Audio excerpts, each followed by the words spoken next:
Right, I have gone down a bit of a rabbit hole, and I found this chap here who does Helldivers 2 videos, and he's a pretty good chap. He's done his research. Here's his kind of stuff. He's got a Discord, which is pretty cool. And he does a lot of edited videos. He also does a lot of live content. He does his research. Anyway, right, let's actually delve into this. So I've skipped the opening intro here because, well, it's just him introducing the video and clips we'll see later on. And also he has a sponsor, which is pretty cool. But yeah, Overseers, let's dive right in. Overseers, you have three different types: flying, ground, and crescent. Flying is of particular interest because they have the most mobility out of all enemies in the game. This is interesting, and I'd like to know what he is defining as mobility. Because if it's just movement in a straight line, well, technically speaking, there are units in the game that move faster in a straight line, so things like stingrays.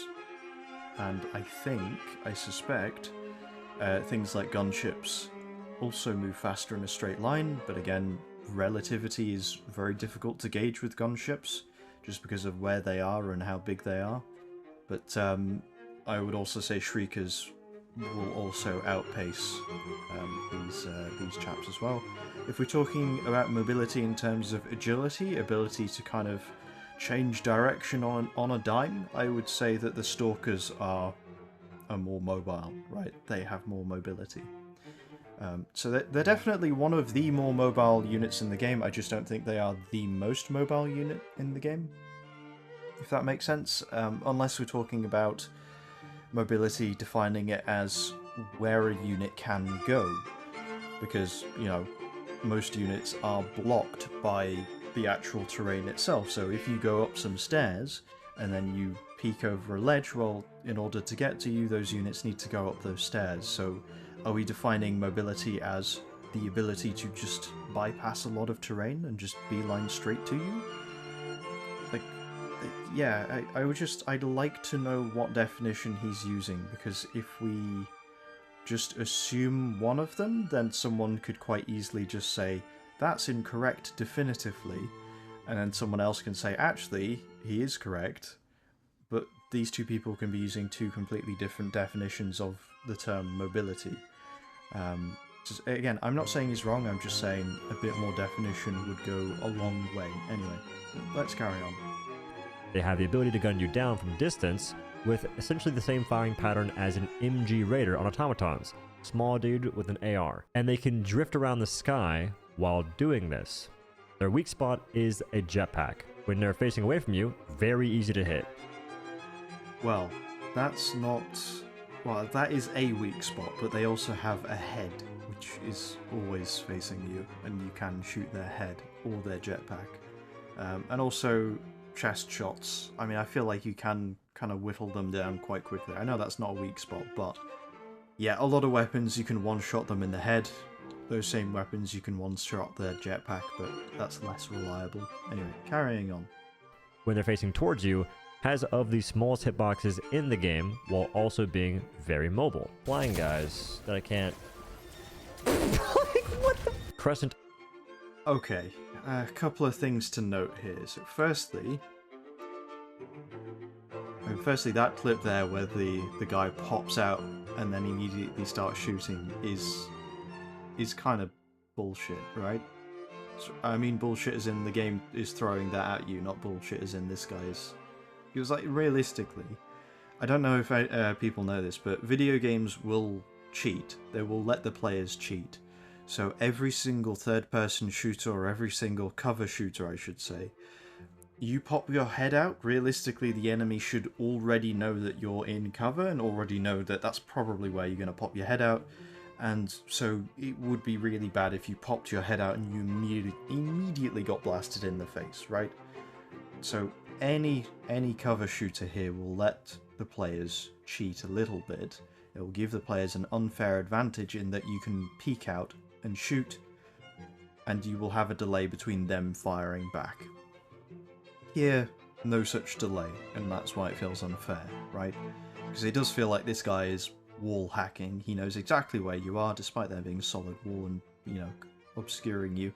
At the very least, he should take a few moments to get his bearings about, okay, there he is, I need to aim my gun, I then need to fire, right?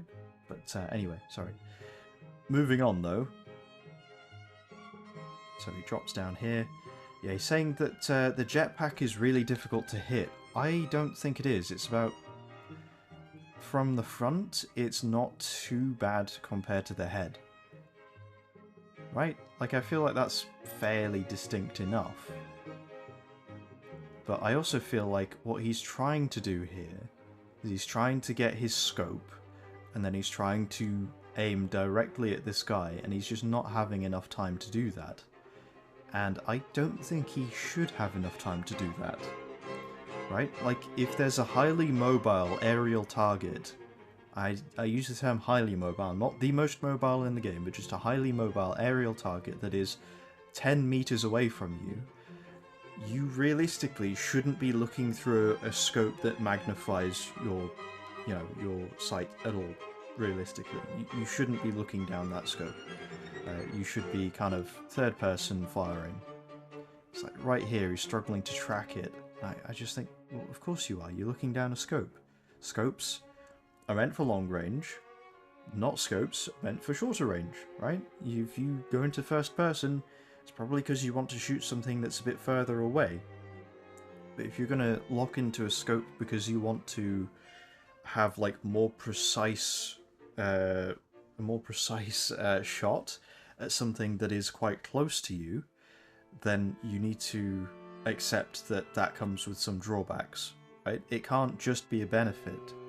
So there's actually a thing in PlanetSide 2, which is a lot of people, it's going to be a fairly old game now, but it used to be that sniper rifles, they wouldn't have any, they would have, you know, the little third-person reticle thing, but they'd have like a really large kind of, unless you're looking through the scope, they'd have a very large area, which, you know, a very large area that you could fire in, right? It would be very inaccurate if you weren't looking down the scope and shooting that way.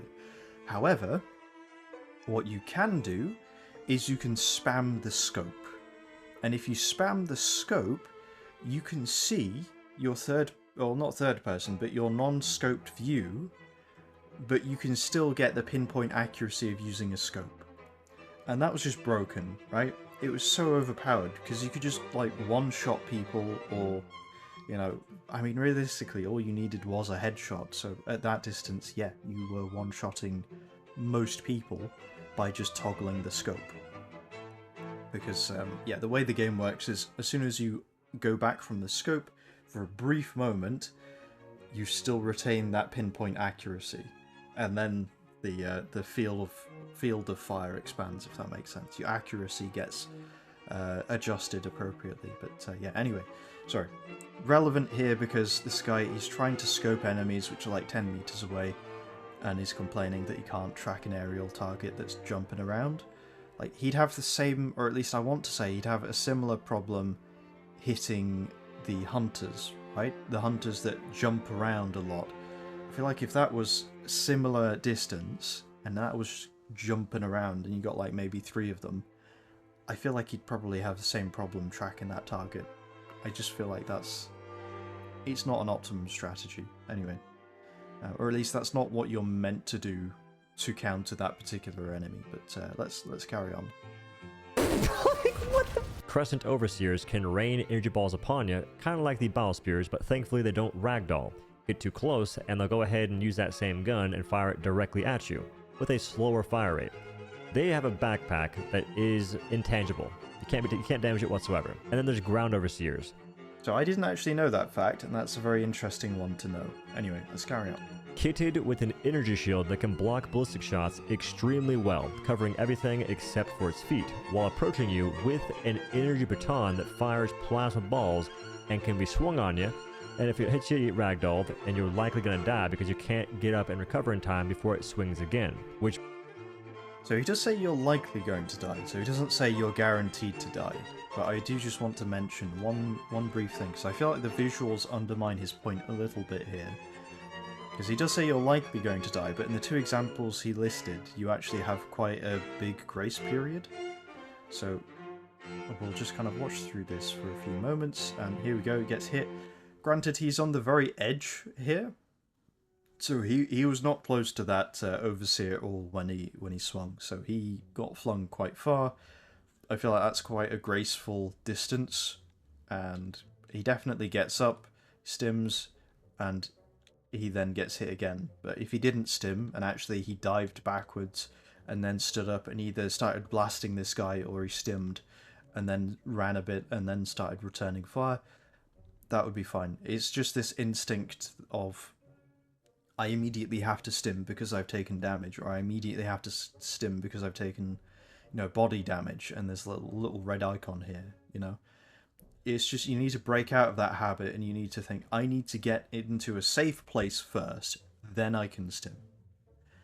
That's what you need to think of. You need to get the safe distance first, then you can stim. Because if you try and dodge to a safe distance, or you try and kill this guy and you fail, well, you're dead, but equally, if you stim, you're also going to die, because the problem is when you stim, the animation slows you down, and that time difference just kills your window to escape.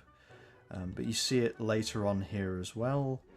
So here he is, gets hit, he's on the floor, he stims, he's dead. And this one, the window's much smaller, but again, all you need to, well, I say all you need to do, you've got a better chance surviving if you hold Shift, hold D, and then immediately press Alt as soon as you can to just dive out of the way. And if your leg is broken, because I think his leg was broken here as well, just before he stimmed. Yep, leg's broken. So yeah, as soon as you get up, dive again.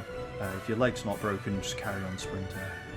But yeah, that's not a guarantee, obviously, but that's what you're meant to do. But yeah, that's just for the context, that's not the point he's making. That's just something that I am mentioning as a way. And the reason why you go right, instead of left. So when they swing from left to right. So if you try and dodge left, you're going to go into his hit, right? Because that's a much larger kind of, or at least more immediate swing. Whereas if you go to the right here, you're running away from his swing. So you want to try to dodge to your right if possible. But obviously, if your surroundings forbid that, don't dodge into, a crowd of voteless or another overseer. If you got no choice, then yeah, dodge left or dodge back. But do try to dodge, as opposed to just stimming on the floor while he stood on top of you, because that's not the correct move. But yeah, I'd also like to note that this is difficulty 5. So, based on that fact, I'm going to say this isn't him genuinely playing at his best. This is him demonstrating the attack. So again, this isn't me, kind of trying to say, oh, this is a bad play, therefore this is a bad player. I'm just kind of, as a more general statement, because I do understand he's just demonstrating the attack here. But yeah, as a more general statement, this is what you're meant to do. Anyway, carrying on. You fine, but they all have another issue in common. Their arms block their chests, which ruins an otherwise fantastic weak spot. It has the lowest armor value, going from 2 to 1 recently, making it so Light Pin does the proper damage. I'm just going to interrupt here for a few moments, because I feel like the visuals also don't really match what he's saying. So he says here, the arm blocks their chest. But here, this guy's face on, shooting at Odo here, at our good friend the constable, and the chest is clearly visible, right? As far as weak points go, this isn't. It's not like you need to line it up and only 1% of possible angles you'll actually have a clear shot where you can maybe hit the chest. No, you can definitely see the chest in basically all situations, right?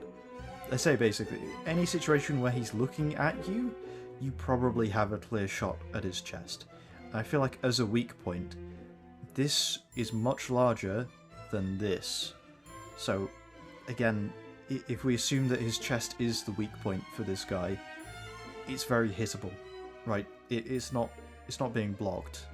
I just want to and again, I just feel like if you are going to make this point, I feel like better visuals would be ideal, or at least visuals that demonstrate that, you know, they're harder to hit in certain situations, right?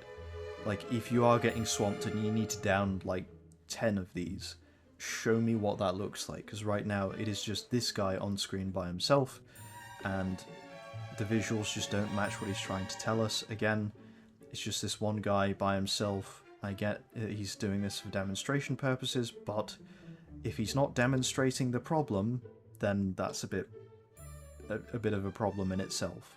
Breaking the ablative armor, which it has all across his body except for its head, this can take damage that otherwise kills plenty of enemies, and the Overseers shrug it off. So you break the chest ablative armor, then the arm ablative armor, and now you're doing damage to the chest and the arm in tandem, making your time to kill twice as long as it should be. Imagine for a moment, you have MG Raiders and Shield Devastators flying in the sky, drifting about and aimbotting you from Narnia, while being chased around by tons of hunters.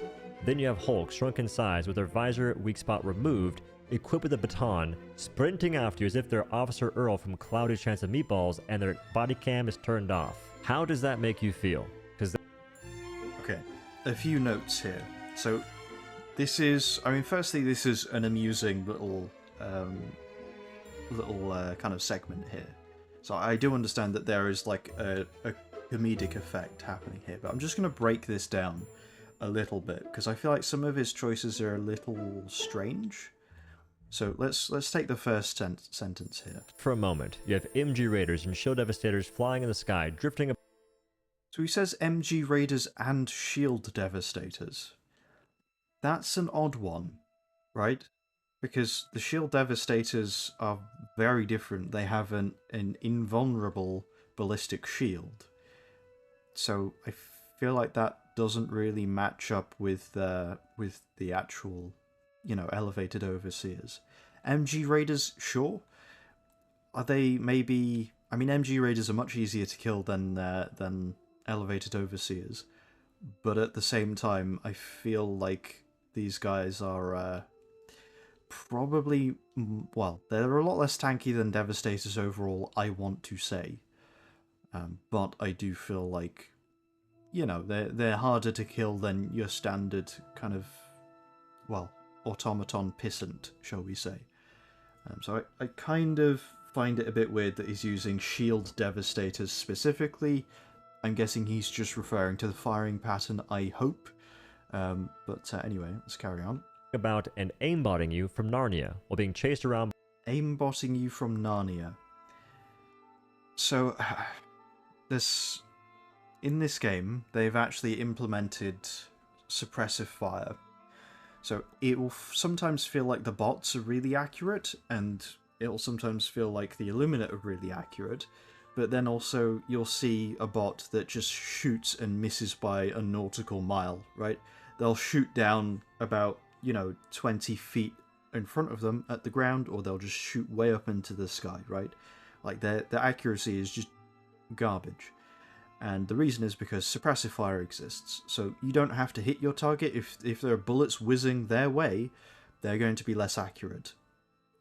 So this is one of the reasons why, if you're going to be doing a retreat, you need to be doing a fighting retreat, otherwise they are just going to be shooting your behind. So even if you want to get the distance, you're still going to get shot, which is not an ideal retreat. So you still want to pop a few shots off even as you run away.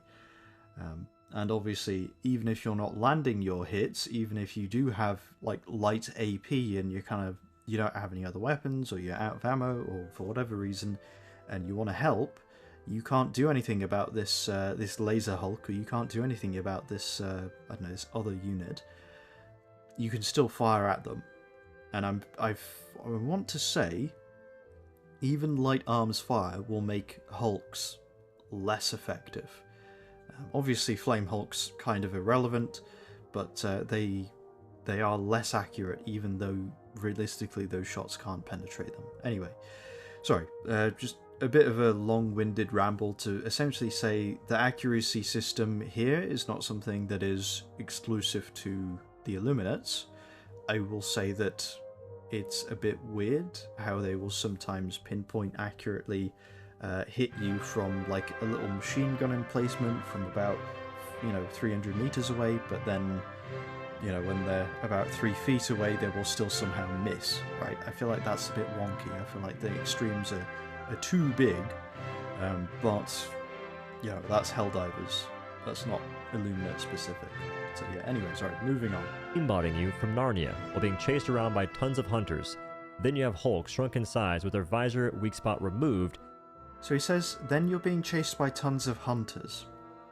I don't know what he means by this. I can only assume he means the voteless, and I would say killing hunters is harder than killing the voteless, in my opinion. Because hunters, they are agile, or kind of... They're agile in the sense of they will bounce around quite a bit, and they will try and avoid your fire, right? And so they'll strafe left, they'll strafe right, but more importantly, they will actively try and surround you. So they will try and get at your flank, they will try and go unnoticed. And that's why it always feels like if there's a group of hunters, there's almost guaranteed to be one that's kind of behind you or to your side. Or, that's why it feels like every encounter there's always a hunter behind you when there are hunters. That's why. They actively try and flank you. Voteless are stupid, they just go in a straight line towards you and then they try and hit you. They're not particularly fast, they're not particularly tanky, they're not particularly anything. I would say they're not hunters, they're probably, if anything, probably your standard bug warrior? Like, I feel like they're kind of akin to that, a bug warrior, what he takes... I can't remember how many shots he takes to the face to kill, but I feel like that's comparable, at least. But yeah, anyway, Sorry, he's referring to Hulks as well. Let's hear what he has to say about that. Aimbotting you from Narnia while being chased around by tons of hunters. Then you have Hulk shrunk in size with their visor weak spot removed, equipped with a baton, sprinting after you as if they're Officer Earl from Cloudy Chance of Meatballs and their body cam is turned off. Okay, so he's referring to these overseers here, and it's like... I would think of many ways to describe these people, but Hulk's shrunk down with no weak spot is definitely not the word I'd use to describe standard overseers, because you got a face here. Quite a few guns can one-shot kill just his head, but also earlier in this video he said that the chest plate here is the ideal weak spot because it's level 1 armor, and now he's saying they don't have a weak spot, and I feel like there's a bit of a discrepancy there. But also, he says that they run at you like Officer Earl and he mentions a few other things, but I just want to mention, right, so there's this guy here, right, this overseer here. So just keep an eye on him. What does he do? Well, he shoots a rock, a little bit stupid. He tries another shot, doesn't work, kind of walks a little bit. He's off screen, there we go, he walks a little bit more to the side and then he's dead. I feel like, again, if you want to showcase these guys being very agile, you've not done it. And I'm not saying these guys are not agile when they need to be. I'm not saying they don't sprint at you, but I'm saying a couple of things. One, the visuals do not match what you're saying, and I feel like your point is slightly undermined by that, because I do know for a fact that these guys will sprint when you get in a certain distance. It just would have been nice to showcase that in the clip you're showing. But two, when they do sprint at you, they're actually not that fast, right? Like, don't get me wrong, they're fast and it's concerning that they're closing the distance, but at the same time, I feel like bugs will jump at you faster, right? Like, I do feel like there are the, maybe not the hive guards, because they're notoriously slow, but, I mean, you definitely got stalkers, they'll go at you quite quick. You got hunters, when they get within distance and they want to pounce at you, they will pounce. I also feel like berserkers, I want to say they kind of run maybe a tad bit faster than berserkers, but only when they're closing the distance, right? But you wouldn't really say berserkers are particularly fast runners unless you're someone who wears a lot of heavy armor. Then they are very fast runners, but if you're wearing medium or lighter, you can outrun those berserkers quite happily. Anyway, I also wanted to note something else. So I noticed he is using thermite against these flesh mobs, and he's also got a supply backpack.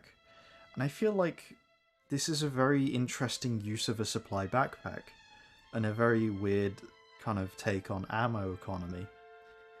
Because essentially, you might be able to one-shot these guys, but you're going to burn through this ammunition, right, really quick. I guess if you're solo diving, you can drop your resupplies pretty quick, and you can just, you know, double tap the resupply, quadruple tap the resupply. No one's going to tell you boo. But also you can just spawn in these supply backpacks as well if you're in a pinch and you just need a full resupply. But I would still say this is a very ammo expensive way to deal with the problem of a flesh mob. Not that flesh mobs are not ammo expensive anyway, but I feel like there are slightly cheaper ways of dealing with them. But also you are sacrificing your grenade slot here. Because you can use... I mean, this right here is a... Well, I suppose this area here is probably where you want to lob maybe a grenade on a fuse.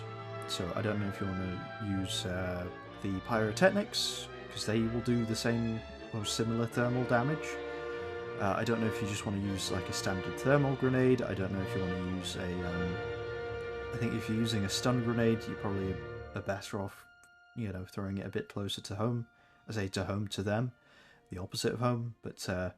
You could also use the standard kind of, I say standard, the, you know, the Outlaws thing. You could throw the brick of C4 that has a very large radius. I feel like you'd get a lot of shared damage, but you'd also get more than 3 grenades here, which would be handy.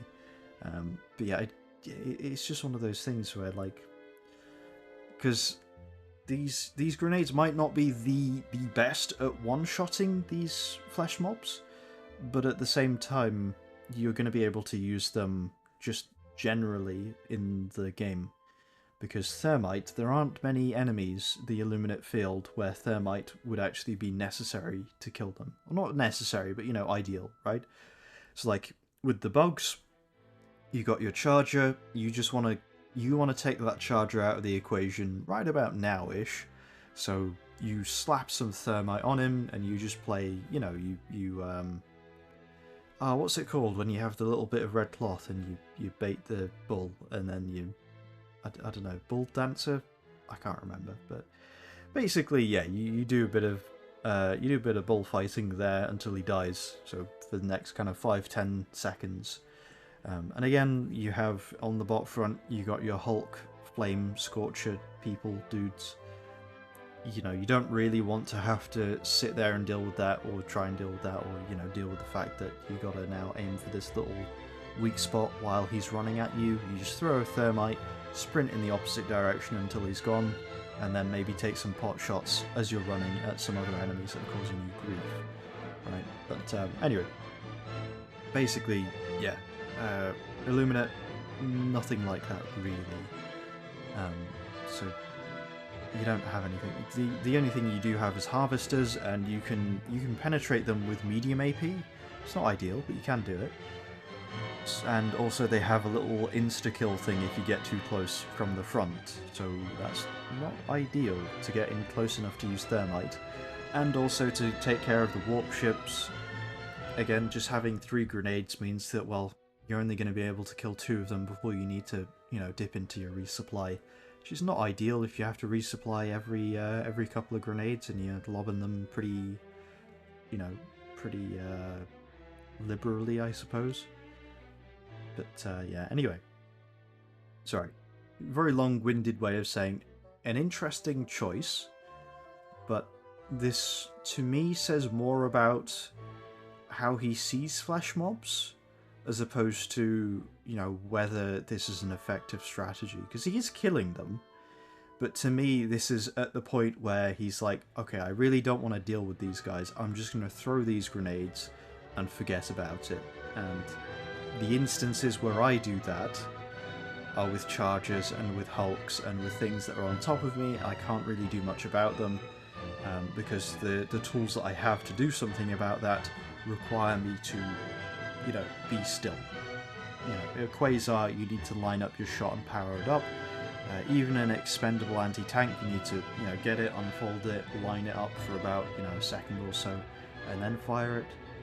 So to me, this is how, this is more of an insight as to how he sees the flesh mob, which is interesting.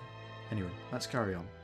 Sprinting after you as if they're Officer Earl from Cloudy Chance of Meatballs and their body cam is turned off. How does that make you feel? Because that's the Illuminate every mission. Next we have flesh mobs, or as I call them, meat bobs. It's an abomination formed from a bunch of voteless.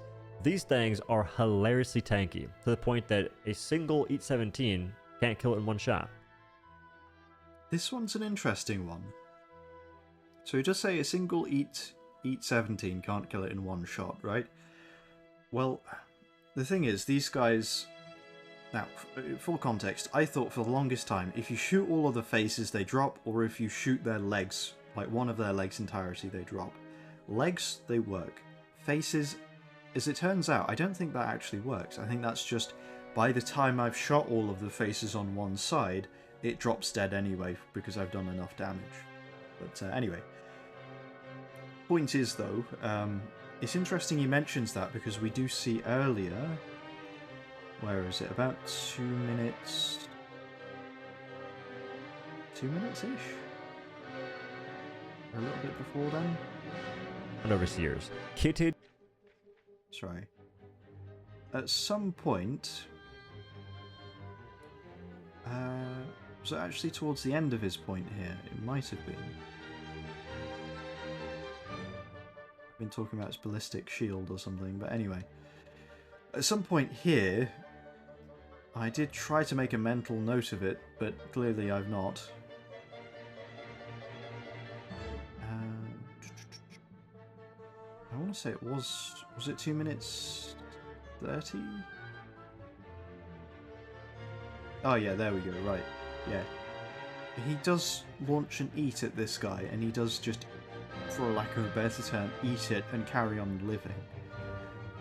But because he has mentioned that he doesn't like the fact that you can't hit their weak point, even though you 100% can. But does this now mean that the Overseer is too tanky, or what does this mean? Because the Overseer can also tank and eat and survive. Because again, he's not actually hit the head of this guy; he's just hit the body. But there are quite a few things that can survive a body shot eat. A Berserker can. A Charger can survive a body shot eat. A headshot, it'll die. I mean, a headshot for most heavy weapons, and that'll kill something. But yeah, Charger can take that. Bile Titans obviously can. Factory Striders obviously can. Certain Devastators, I think it's certain body parts you can, but I feel like that's very unlikely, just because their abdomen is also a weak point. So you can actually, basically, you fire an eat at them at their armoured chest, I think they will fare a bit better. But I think largely an eat will actually kill Devastators. But yeah, Berserkers, I feel like they're more likely to be able to tank and eat. And I think on the bug side... I don't know if a Stalker can tank and eat, because I've never actually had the opportunity to fire an expandable anti-tank at a Stalker. So I don't know, but I feel like that's... that's... I don't know. It's an interesting metric to use. The flesh mobs are definitely tanky, don't get me wrong, but it's just a bit of a weird metric that we're using here. Anyway, let's carry on. That a single Eat 17 can't kill it in one shot. There are some guns that do kill it relatively quickly, but that's before factoring in how many can spawn. On the lowest level, you can see 2 in a single POI. These don't have any meaningful weak spot. On higher... So, yeah, difficulty 1 Illuminates are known to be unbalanced, right? They are not noob friendly. At one point they were spawning in Stingrays, and that's when I learnt about what difficulty 1 Illuminates are actually like, and they spawn in a surprising amount of well, yeah, stingrays, of flesh mobs, of overseers as well. I wouldn't recommend, if you're a newbie playing difficulty 1 Illuminates.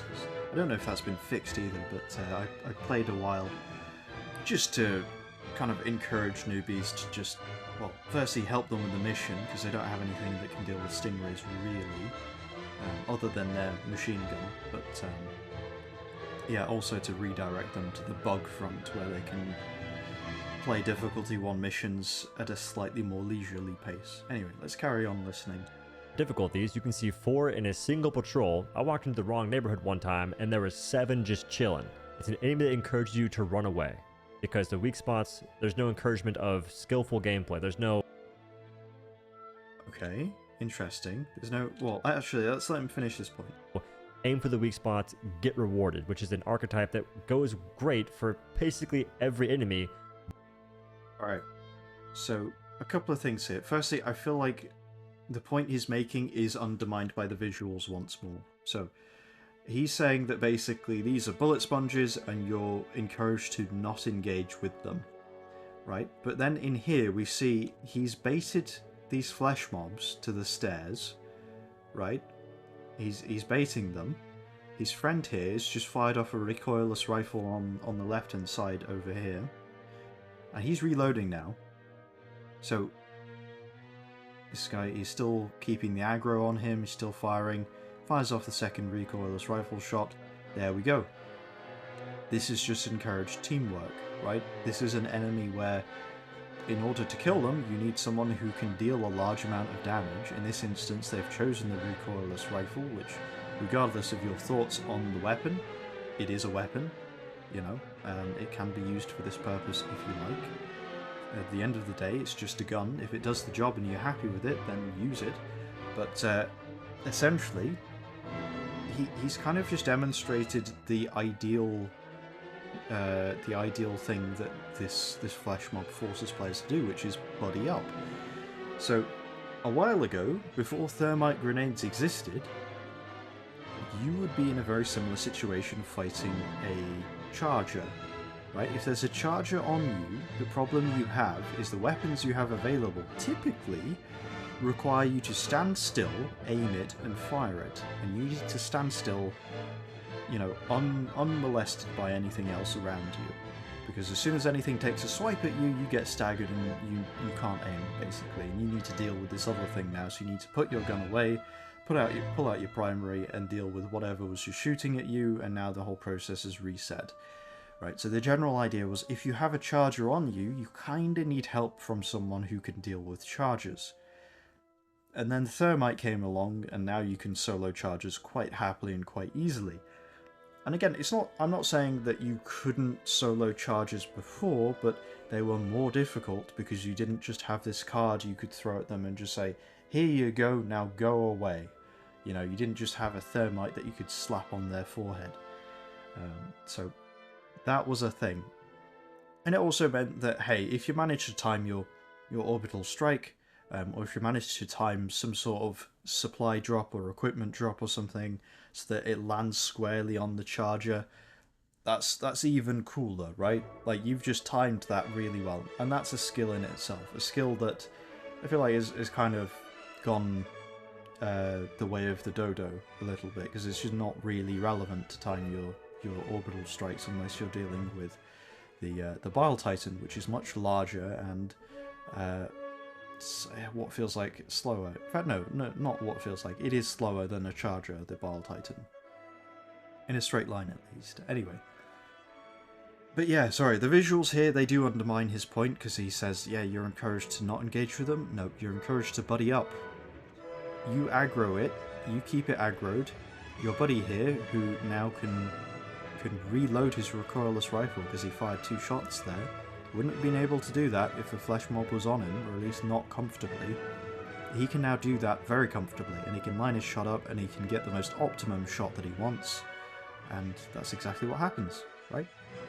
So I feel like you can't say that this is a pointless enemy that encourages you to just ignore it and not engage, while showing footage of you working as part of a team. And I would like to note as well this is one of 3 times in this entire video, if you keep an eye on the bottom left here, for the most part here, he is actually by himself. He is soloing it every single time, every single game. This isn't difficulty 5 either, he's in difficulty 10 games here. But for the most part, he is solo diving, right? He solo dives more than I solo dive. I don't solo dive very much at all. The only instances where I do, there's a weird glitch where sometimes people just can't actually connect to your lobby for some reason. I still want to play Helldivers, so I'll solo dive. But for context, I play difficulty 7. Right? I'm not actually that good at the game. Even though I do play a fair amount of it, there's a difference between playing like 170 hours and learning about it for that time and working at getting good, and just kind of vibing at difficulty 7 or sometimes lower if you want to interact with noobs for 170 hours, right? So very different kind of, even though it might be similar-ish in level, sort of. I think he's 150, I'm 125.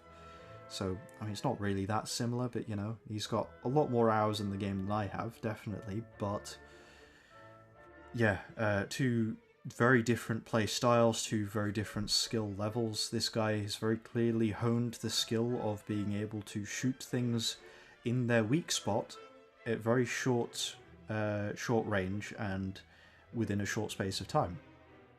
Right? I feel like that's his playstyle, and, you know, I'm not going to knock that, but, you know, you get some players where they don't do that. They have like a high RPM weapon, and they just like put as many bullets as they can into the enemy, right?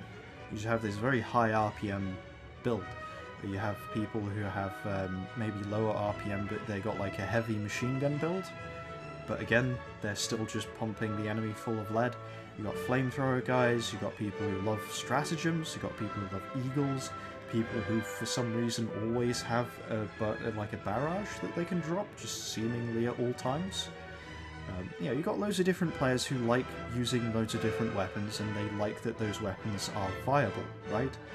Now, don't get me wrong, if suddenly your playstyle becomes less viable, you're absolutely fine to kick up a stink about it, because, well, you bought the game, and it was advertised that you'd be able to do this. But the thing is, if you want to solo dive difficulty 10, and you're going to complain that you can't, and then you're going to complain that it's bad design that you can't, I would say that you certainly can make a case that it's bad design, but you can't overstate the effect. Mainly because if the effect is prioritizing affecting a subset of a subset, then, you know, Arrowhead are not really going to put most of their effort into making sure this playstyle is viable and enjoyable, so much as they're going to make sure that, you know, the bulk of their player base is playing something that feels viable and enjoyable. But anyway, sorry, very, very long-winded way of saying, flesh mobs, if someone's aggroing them, another person can shoot them pretty, uncontested. I feel like that was their intended purpose.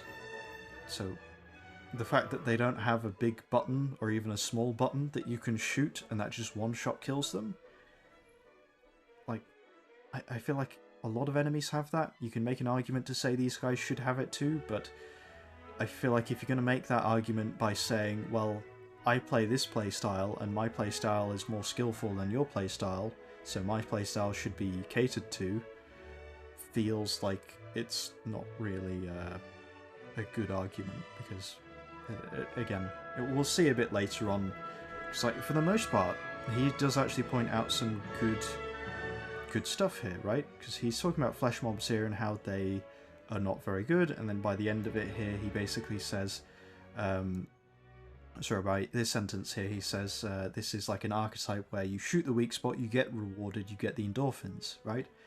I feel like this is not, you know, necessarily a bad thing, but I would say that this is specific to his playstyle, right? Then he goes on to say basically how flesh mobs are bad for turrets because they can just basically walk up to turrets and kill them, and to that I would say that's not really like a problem, because to be honest, with the exception of harvesters, turrets have had it way too easy in the Illuminate missions, because, well, basically the AI is a little bit brain dead. Instead of the overseers keeping their distance and shooting the turrets, they will just walk right up to it. But also, there's no turret in the game that can't kill overseers, realistically. So, yeah, like this, you could plop a turret down, and that's it. That turret takes care of itself. You don't need to do anything. You don't need to babysit it.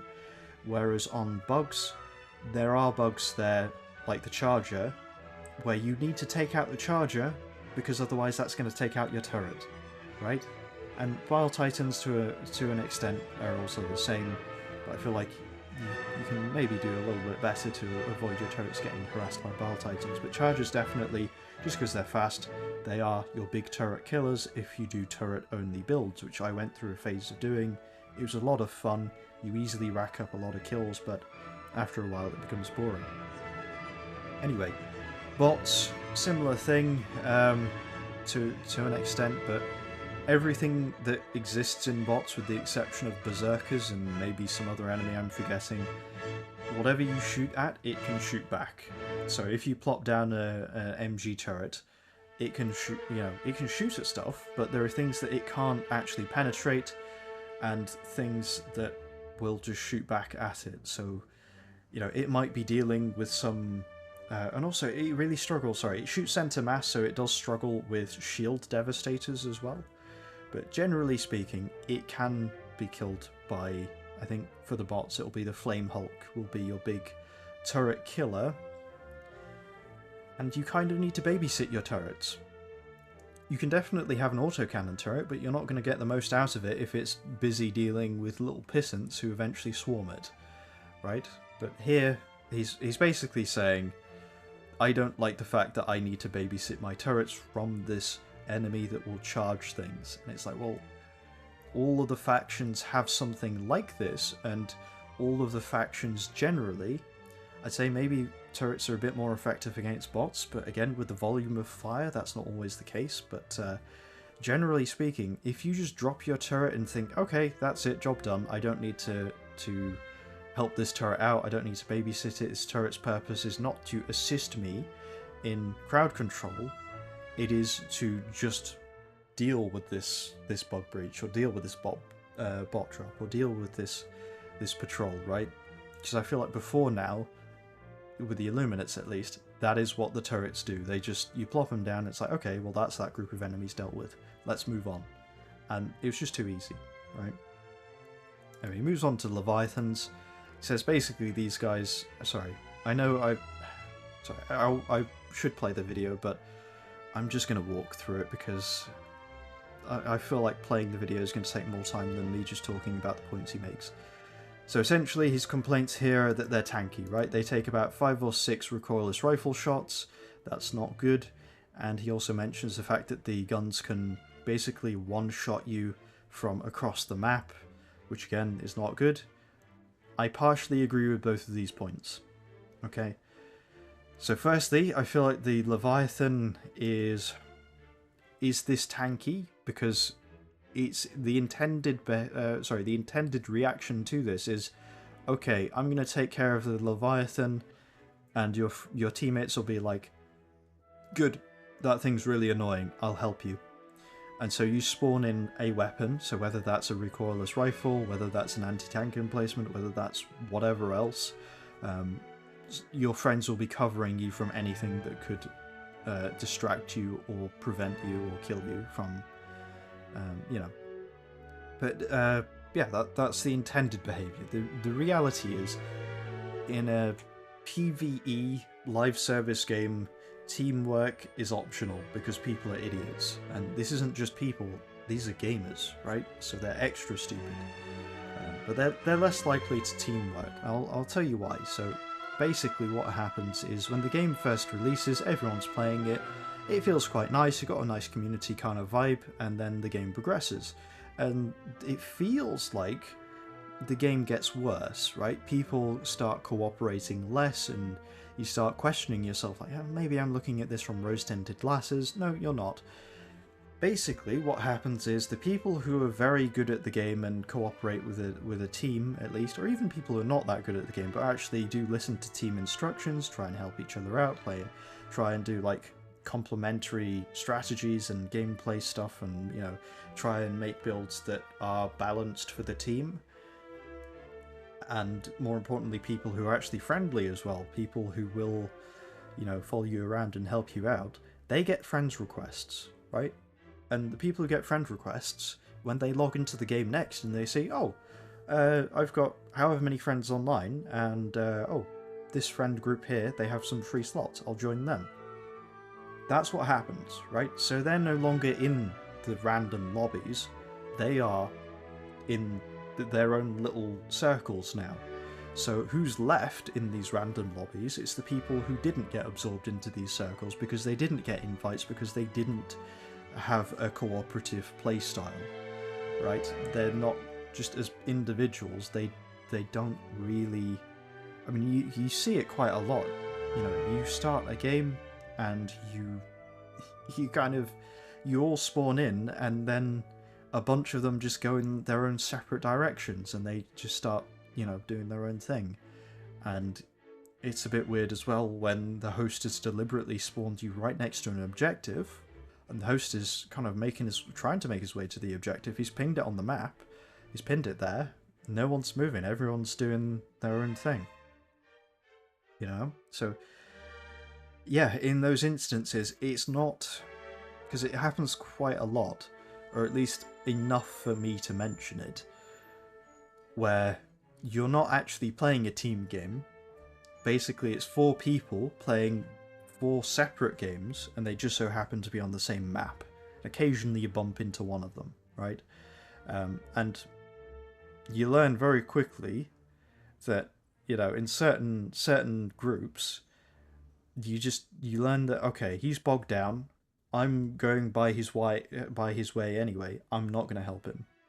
Right, and that's not because that's the right thing to do, but that's just because as soon as I start providing any sort of relief, right, as soon as I lay down any fire, he will bugger off and he'll leave me to handle this. He'll just run. And now I'm stuck dealing with this bot drop, or I'm stuck dealing with this bug breach, or I'm stuck dealing with whatever. So you learn, it's not that people are not team players, it's that you learn that actually team play is sometimes quite detrimental. Anyway, sorry, very long-winded way of me basically saying this is what they were going for, and I will agree that they failed. I think that these guns are quite bad. I think that the fact that it takes so long to shoot down is not a problem. He does also mention, he doesn't mention the spawn rates, but he just mentions that they will spawn endlessly, and I feel like that's a missed opportunity there. Because if you can say, if you kill them, a new one will spawn in 30 seconds later, and there are 6 of them roaming around the map on higher difficulties, that would be beneficial, but he doesn't say that. He just says they endlessly spawn and you're wasting your time, which is a bit of an ambiguous statement. And it's a bit of an odd statement as well, considering the amount of research he will do. It's a bit of a weird bit of information to omit, but I will just assume that's an oversight. But anyway, point is though, I feel like well, we're going to get into fixing these things a bit later, but we'll just go with inconsistencies, because I feel like we've covered this. Essentially, he'll mention that the Deadeye, you'll get headshots here. I'll actually play the footage. I've shown the still frames. He's shown the still frames, as he mentioned. Yeah, he shoots, it goes through. I don't know if this is a problem with the Deadeye. I don't know if this is a problem with the netcode. I don't know how or why this happens, but all I know is I've not experienced this myself. So I don't know how commonly this happens for him, and he doesn't actually divulge how common this is. And then he also talks about the anti-materiel rifle in what is quite possibly the most confusing thing that I've seen in this video. So he's using the anti-materiel rifle, right? That's your high-caliber sniper rifle. And just look at how he's using it here. It's so baffling. So he misses that shot. He manages to hit that guy in the face. So he's just trying to headshot these guys. you can use a much lighter weapon that has much better ammo economy and much less sway and much more ergonomics, right? You can track targets much easier. But it's really weird that he's trying to use the anti-materiel rifle, but not as it's intended, right? It's got a big scope on there for a reason. I think you're meant to shoot targets from some distance away, but he's just headshotting these guys, and I feel like you can use a much lighter gun to do the same thing. And to drive home the point about ammo economy, he's now going to have to double dip just to get back to 6. I don't know if they're clips or magazines, but he's now going to have to double dip on supplies just to get back up to full ammo. So it's really not ideal. If you're playing in a group, that is. If you're playing solo, then sure, why not? But even then, you still got lighter weapons that have less recoil and just better handling for shooting those kind of targets while still being able to one-shot. Anyway, he basically mentions there's something off about the anti-materiel rifle. I've noticed the same thing. I don't know if it's the sights are a bit off or the ergonomics or something. I don't know, the sway, I'm not sure. But we're both in agreement here, and this issue seems to have been an issue for quite a while now, and it hasn't been fixed, so a bit of a sad times sound there. But yeah, anyway, mission objectives. Basically, he mentions that missions are kind of bogus because, well, you get one raise the flag, one monolith, and then extract, and that's it. That kind of sucks. And I want to say, from my own memory, I want to say there were 2 raise the flags on difficulty 7 a while ago. I don't know if that's still the case. I don't know if that's an update that they've changed, or this is like a nuance for difficulty 10 where they're like, it's difficulty 10, you won't be able to do 2 flags, we'll just slap 1 in there.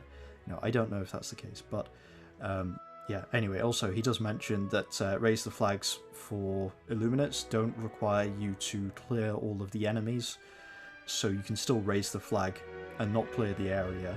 So basically you can just kind of sit in a corner, or if you can find a way to kind of sit in your own little corner and not get killed, glitch them on pathfinding, doesn't matter, but basically you don't actually have to do anything, which is, not ideal. And yeah, he just mentions how the missions are really short. So then he talks about fixing the flesh mobs, right? So basically he says 2 things. He says either 1, have it so if you shoot all of the faces, both the front and the back, they die, which I feel like is a really odd solution, because if anything, that will take you longer than just doing the 6,000 DPS. Oh, sorry, not damage per second, but just damage. I feel like that would take you longer, but he also mentions halving the health pool to like 3,000 or something, make it... He doesn't say, this is going to work, I've got the maths. He says, you do the maths, guys, or you do the maths, Arrowhead, I don't know.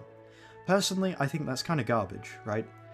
What I would do with the flesh mobs to fix it, personally, I wouldn't change any of the details about it.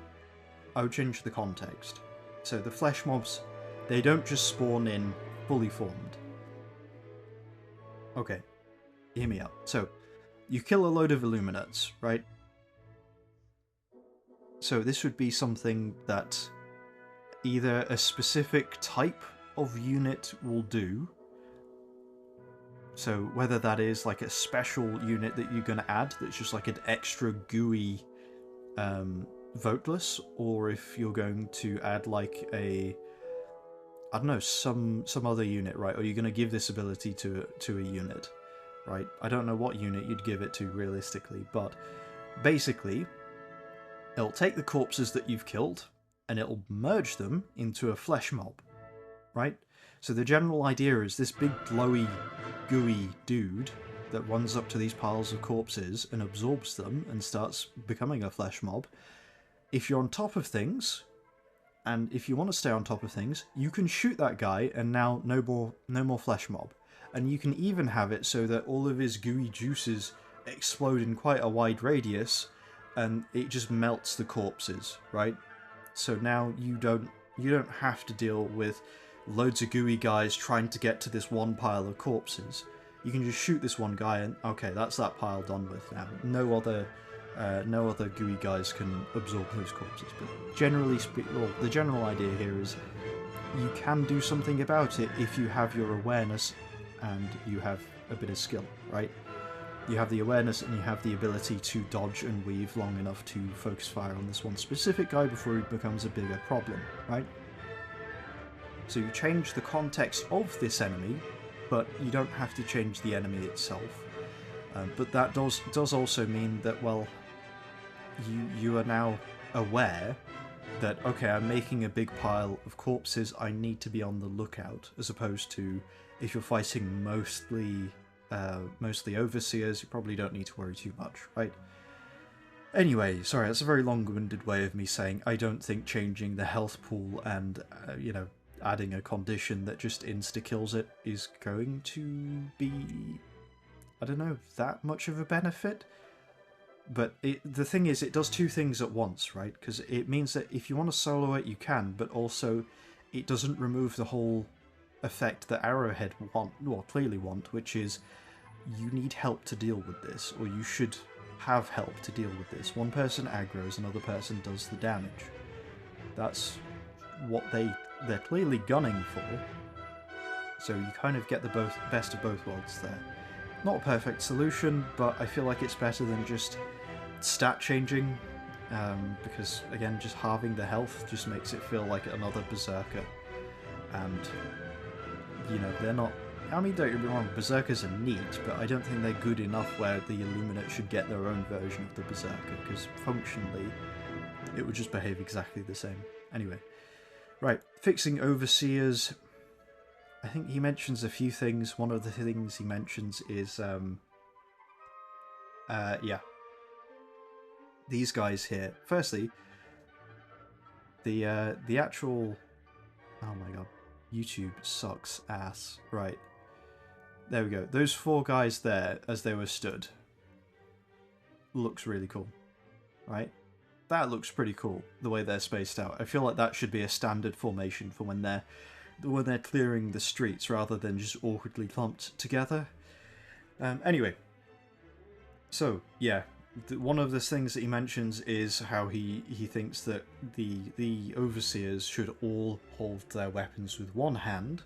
He says it looks cooler, and to me, I think it would look kind of a bit crap, mainly because, well, some of these overseers are holding weapons that should be two-handed, and if every overseer is doing absolutely nothing with their other hand 100% of the time, and they're missing shots, then the obvious one is just, okay, why not hold it with two hands, right? Like, it's not even the rule of cool here, because he does say, oh, it would be so much cooler. No, it wouldn't be cooler. It would actually be less cool. But also I would say, yeah, they don't need to have their chest puffed out even more. And they have their entire head here that you can shoot at. He then goes on to say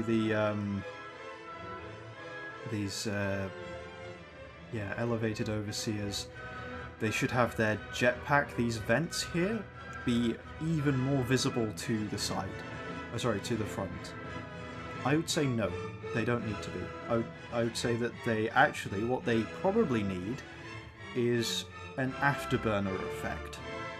Right, because you can already see if they're going in a certain direction, their legs go in a certain way, right? If they're about to move in a certain... So you already get a little bit of noticed, right? So you get a little bit of a signifier, right? I don't know if it's an affordance or a signifier, or if it's not actually either of those, and it's a... Oh, what's it called? I can't remember the name now, but there's a specific thing. It's like a signal, communication, a flag, something to indicate. Is it an indicate? I don't know. It's something to indicate that the enemy is about to do something. This is something you need to account for. So suddenly going from 0 to 60, going from just sat here to strafing, the fact that there's nothing here to signify whether they're about to gently strafe or do a hard strafe is a problem. Right, so the unpredictability of the movements is the problem, not the fact that this is the same size of his face, right? Like, about. I mean, kind of. I mean, maybe it's about half the size of his face, to be fair, but I would say that's the big problem. So if you do have like an afterburner particle effect and a little sound effect that plays, and then they boost, I feel like knowing that means that, okay, I can now lead my target a lot better and I can actually land more shots. So it's not about making the target bigger, it's just making the target more predictable, and it feels a bit better when you do hit it, right? Because again, if you're going to start remodeling these jetpacks so that they're, you can hit them from the front, you're going to start making them instead of like more jetpacky shape, you're going to like make them a V shape where it kind of protrudes out from his shoulders. You can try and do that, definitely, but now you're going to run into other problems. So problems like when they throw a grenade, when their jetpacks are largely behind them and largely angled at a certain way, that doesn't look ridiculous. But if you have these big jetpacks that are protruding from their shoulders, and they then try and do the same animation where their arm might clip through it or something, but also they lean back, and the jetpack leaning back when it's bigger and it's more visible and it's more chunky just looks a bit weird, that's going to start like becoming a bit of a UX problem, right? A user experience problem, because it just looks a bit daft. Right, because again, visuals, they do matter. So I'm not saying this isn't doable. These aren't excuses to say it's not possible. These are things to say this is going to be expensive, not just in money, but in time. And time is money as well, but time is also time, which is doubly expensive. Anyway, yeah, sorry. For context, I work in QA. A lot of the simple quick fixes just don't exist because if I had a penny for the number of times a developer said, oh yeah, we can do that, that's a quick fix, and then it's just not fixed, and we actually end up playing ticket tennis for about a week before we can actually push it to production. Let's just put it this way, if I had a penny for every time that happened, I could retire. Right? I've had times where people have said, oh yeah, don't worry, it's a quick fix, we can just write up a little mock report page here. And I've had to raise like so many like defects just because that's not a quick fix. You can't just create an entirely new thing or even edit an entire thing just to say, oh yeah, no, it's fixed now, because you just end up creating more problems. You need to factor that into your estimates, and sometimes it is reasonable, sometimes it is just human error, and that is also reasonable, but you do have to factor in the fact that people are going to make stupid mistakes, right? I've seen reports written by one particular developer that I remember actually. I think this was about 5 or 6 years ago. He's got about 20 years of experience in the industry, but he wrote he created a little report page, and the top 10 list had about 7 items in it. I took a look on the back end, I took a look at the test data, and there was enough test data for actually quite a large number of items, but he only included the top 7, not the top 10, even though the thing said top 10. Again, it's just stupid little things like that sneak their way in. You got to account for it. So, again, someone says, well, we should change the jetpack. Don't be surprised if there's like a merge issue going into production and the jetpack changes, but the particle effects don't. So you've got this very V-shaped jetpack, but the little effects here are still where they should be with the old jetpack, right? Stuff like that does happen, right? Maybe not to that same... Well, I say maybe not to that same one-to-one visual. No. I think there are plenty of games where they've updated some visuals and it's sort of broken something or made something look a bit off. Star Trek Online, really good example. They started... You can definitively see a line where they started using actual flag physics as opposed to just like a flag with a set animation, like it looks like it's blowing in the wind. And the problem is you've got a mismatch of those flags in one specific map where you can just see either where they started using it or where they stopped updating those flags.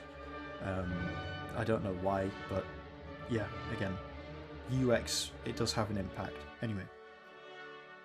So yeah, fixing overseers, he mentions, make these guys, make their jetpacks bigger to hit. He's mentioning here he can hit them, but it's just the number of things that are being thrown at you. Then we also have the fact that the elevated overseers have the same amount of health as the ground overseers. Again, I don't think that's a big problem because they don't take that long to down. I mean, we can see... Let's actually take a look here. Actually, sorry, let's take a rewind. Didn't go back far enough. Here we go. So he starts firing here. Okay, I think he alright, I'm fairly sure he shot that a little bit before. But, yeah. They're not as fast as that to down, but they don't take that long to down. Anyway, if we fast forward a little bit here, he says fixing Leviathans, just make it so I can one-shot them, essentially. And maybe so that they can't, like, either they don't ragdoll you or their accuracy is lower. I want to say he says that. But I would say, if you look at the Leviathan, they're actually basically skyscrapers, right? But in the sky. If you down one of these things, it's massive. So being able to one-shot it with a recoilless rifle doesn't make any sense. Right. So I do think they should retain their difficulty to kill, but I would say that one, get rid of the guns, replace them with, you know, the detector towers on the bots? I feel like it should have a flashlight, and that flashlight should have about the same effect.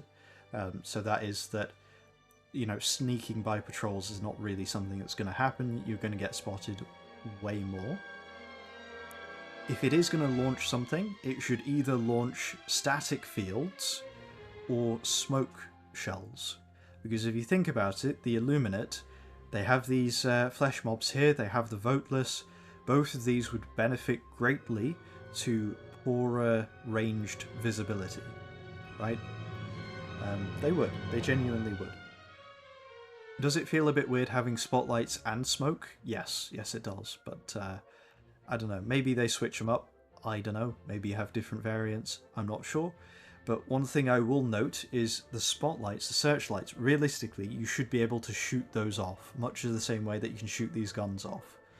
Right? So you can't down the entire ship, but if there's something that is really annoying you about this ship, you should be able to shoot it off. So it's the same with the Factory Strider. Right? Those chin guns, you can shoot them off with anything that I think is medium and heavy AP and more. I think you can shoot them off with medium AP, I'm not 100% sure. But again, with the top turret as well, you can shoot that off. You can one-shot it with AT, expendable anti-tank. You can shoot that off with recoilless rifle, quasar. You know, you can one-shot that quite comfortably. I feel like you should be able to one-shot, you know, whatever feature on here that is annoying you quite comfortably. Which you can, it's just the problem is these are 4 things that can just one-shot you from across the map, which is too much. So if you have a spotlight here, smoke dispenser here, I don't know, static gun here, and I don't know, maybe like a radar jammer? So not like a severe one, but one that will just block all of the red blips on your radar, right? Something like that. Or, I don't know, something else, right? Something that's in more of a support role than an offensive role. Although I will say, with the static fields and having the harvesters, that might be a little bit OP, because that's like that synergizes a little bit too well, potentially. And also with the overseers as well, the flying overseers, elevated overseers. So maybe ditch the static, maybe we could have something else. I'm not sure, but yeah, essentially more of a support role, because realistically, this is such a boring thing to exist in the game. This is basically just a gunship in the sky, and it's so dull, right? It's unbelievably dull. You know, the automaton gunships are way more interesting. This is just so boring. Like, make it a command ship, give it some interesting abilities that don't one-shot you from across the map, but do have an impact on the game, and enough of an impact where you think, okay, we should buddy up and take care of this, but not so much of an impact where as soon as you drop down an anti-tank emplacement, it will start to hit that emplacement, and as soon as it does land a single shot, it just destroys it in one go, right? Like, genuinely, the number of times where I've been trying to shoot this thing with an anti-tank emplacement, I spawn it down, I hop in, I fire one shot, and then it fires a shot back, and I'm just stood there without the anti-tank emplacement. It just blows up, and I'm literally the Mike Wazowski meme. Just unironically, that is me. So I definitely feel like these need to just... their role needs to change, right? The context of why they're here needs to change, as opposed to just adding a little button that you can push that just kills them in one shot. Because again, that's just a very boring solution for an enemy that, again, its problem is it's just very boring and very difficult to kill. So maybe make it so that... maybe that they're not easier to kill, but maybe that you can do something about them, about their abilities, without having to down it, right? Anyway. Yeah, I would also say, yeah, fixing missions, fixing glitches. Yeah, I'd shy away from using this as a dropship for anything.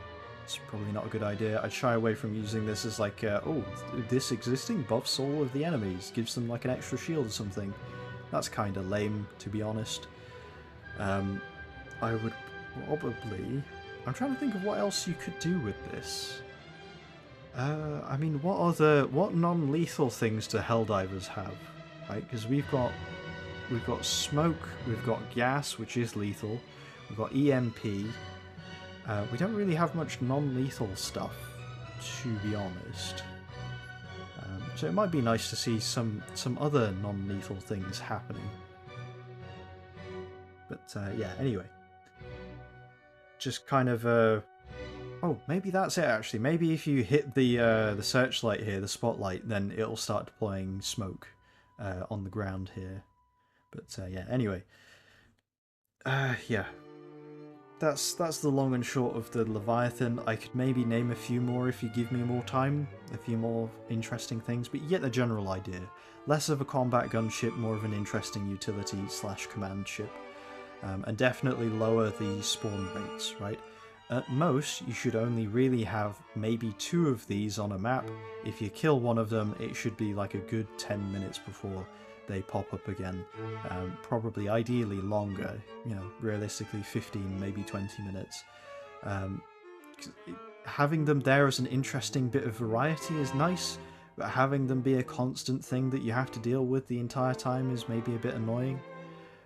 Maybe have 2 spawn in early game and then you kill them both, and then instead of them respawning another 2, they just spawn in another 1, right? So it's more manageable that way. But it's still a presence on the battlefield. Anyway, fixing glitches. This one's fairly... like, I don't really have any complaints with the fixing the glitches side of just, you know, make sure that... that yeah, when you headshot things, they're actually headshotted, and fix the anti-materiel rifle. Actually, I can't quite remember what he says in the entirety of this, so I'm actually going to play this. Well, we gotta maybe address them a little bit. We gotta maybe be aware of them. I don't think that Deadeye has any talk or discussion about it. AMR, I think, is in the known issues, but it hasn't been fixed in months. So hopefully that happens sometime or another. And also potentially just make it so we can move and hit shots better, just a little bit.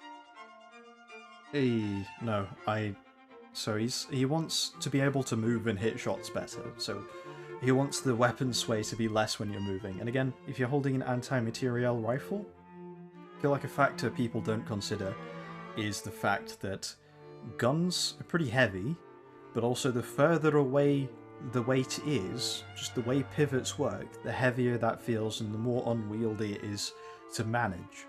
Right, so this is the case with all sorts of weapons, right? Not just guns, but also, you know, swords and bayonets and,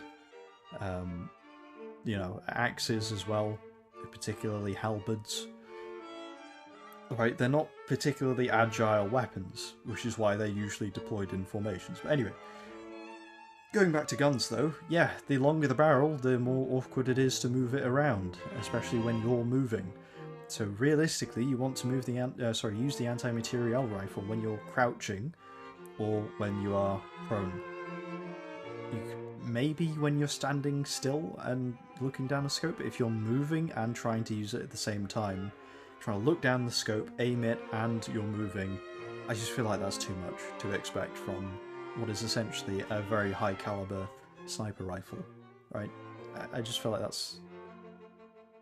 Yeah, I do feel like by doing that, you basically make these guns feel the same as the other guns. Because I've already played PlanetSide 2, where for a time, people basically just got the sniper rifle and used it as a regular rifle, and that was just too powerful, right? It was just broken. And I feel like that would just be not a good solution, because, again, it just feels the same as other rifles, but more powerful. But I do feel like sniper rifles should be a bit more viable, to be honest. And I feel like part of that is enemy awareness, right? Because I feel like if you shoot at something with a sniper rifle, they will know where you are and they will start doing whatever they can do against you. So if it's bots, they'll start shooting back and walking towards you. If it's bugs, they'll start walking towards you. And if it's Illuminates, they'll do a mix, right? But I feel like if you're sniping something from 300 meters away, I feel like they shouldn't be able to tell where you are initially. So they should have some like alert status of they're trying to find where you are, and potentially that they try and move about or take cover or do something, right? They're panicked, they're not just stood there doing absolutely nothing, but they are doing something. And only after quite a few shots and quite a few little animations where they're visibly searching, and slowly they kind of narrow down their field to you, and you keep firing, then they will know where you are and start firing back. But the general idea is, well, okay, as a sniper I can whittle them down and change my position, and, you know, I can maybe crouch behind this rock and that actually affects my visibility. Maybe they won't see me, but then maybe when I keep, you know, that'll mean I can pop off a few extra shots before having to move, stuff like that, right? It's just a bit weird that snipers are in the game and they don't have a viable use, and so this is why this guy's saying, I think we should have a viable use for them, and this is how I use them, as kind of just like a I'm going to headshot you from 10 meters away kind of gun, which is not really what sniper rifles are meant for. But anyway, yeah, I don't agree with that one. But just a smidge. Sway's getting a little out of hand, methinks, based on the increase in pace of gameplay for every faction. Patrols got changed recently. And I mean recently. It's what it. Yeah. Again, I just don't think that Sway is something that sniper rifles shouldn't have, or heavier weapons shouldn't have. But, yeah, anyway, right. Then we talk about fixing missions. I genuinely, I can't quite remember what he says here other than we just need to add more mission types. And I do agree that we need to add more mission types. Yeah. I mean, essentially, alright, with the bugs, you do have the kill all of the eggs mission. And you also have the do the seismic probe things, right? With Illuminate, you don't really have that. At least to my knowledge of it. Oh no, hang on. I think Illuminate you can do the seismic probes, I think. But you can't do... yeah, there's no, like, here's a bunker that you need to destroy, or here's some kind of orbital artillery that you need to destroy. Or even if the automaton factions feel very... missions, even if you do the same mission a bunch of times, they will have lots of different varieties of bases, right? So they will have the stratagem jammer, they'll have the AA guns, they'll have the mortar emplacements, they'll have the detector tower. You know, they've got a few things going on, right? And they'll have a variety of different things stationed at each of these outposts, ranging from a handful of hulks to tanks to potentially even a factory strider. So the idea that the Illuminate missions are not varied, I will accept. But I will also say an adequate solution would be adding more variety of Illuminate bases and installations. Right? Not doing a one-to-one copy, but again, if they have something unique going for them. So, I don't know if the Illuminate have their own mortar emplacements at their bases, but they're static mortars, as in they deploy static fields, stasis fields, whatever you want to call them. Yeah, cool, that's unique, that's new, that's not the same as the automaton one. That's annoying, but at least unlike the automaton one, it's not going to just either kill me or drain me of stims and ragdoll me, right? It's definitely still annoying though, but it's annoying in a different and unique way. So that's cool, and potentially you might even be able to use it to your advantage. If it's a stasis field and it lingers, then, well, maybe you can, if you outrun the shells as they drop off, you can use that to kind of lose anyone who's chasing you, especially if you're running down set streets that can't, you're limited in how you go around a stasis field, essentially. But anyway, yeah, I mean, the automatons have mines. I feel like it would be a bit annoying if the Illuminates had mines, but hey, again, you could have different types of mines, because the automatons only have the one type of mine, right? The explosive kind. We have a variety. We have gas mines, we have incendiary mines, we have anti-tank mines, and we have standard mines. But yeah, again, just more variety of things to happen in these Illuminate maps would probably go a long way, especially in dealing with their actual bases, because they don't actually construct bases with walls. And this is really weird, because we also see in the bots, they will construct walls inside cities, and they will construct their own little mini kind of, fortification around their base. The Illuminates don't. They just park their ship. Occasionally they'll dump a Tesla tower or two, but that's largely it, and that kind of sucks. That's boring. And I will say bug bases are just, how deep is the hole in the ground, and that'll just tell you how much stuff will come out of it, and that's basically it. But you got some variety there in the actual bug types that you'll encounter. You've got stalker nests, you've got shrieker nests, spore spewers, you got stuff going on, right? Illuminates, they don't have that. So I feel like that's a valid point. He doesn't actually say any of these things, he just says, I feel like we should have more variety, more or less. And that's kind of it. Here he's deployed cluster bomb. I think I don't know why, but he has. Anyway, right, we're gonna get into this one here, and I do actually want to listen to what he says. A member of Arrowhead's target audience had this to say about... Okay, not this part. This is a very, very simple one. The all-time peak for Helldivers is 500,000 players. He's polled 5,000 players. I'm not disagreeing that the Squids are potentially the least favourite faction overall, but I am going to say that this discrepancy probably isn't correct. The big red flag that I can notice just immediately is I feel like bug players are more popular than bot players. So I feel like him polling, I don't know what subreddit he's polled, but it might be his own community. I'm not sure. Or it might be just the Helldivers community, right? Not everyone's on the Reddit, but I feel like the people who hate bugs will probably be more inclined to poll this. But I feel like if you want to get an accurate kind of feel, or at least an approximate feel, what you need to do is look at the game when there are no directives active, and look at just where people go, where people play. I feel like that would be the best way to see. But even then, that's not accurate. That's just what are they playing now, not necessarily what do they hate what do they hate the most. But anyway, right. I want to show you something different there. I want to show you this.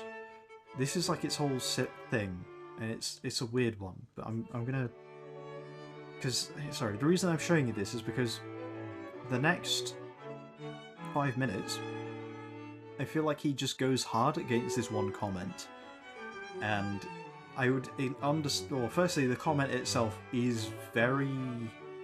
It's certainly like condescending, right?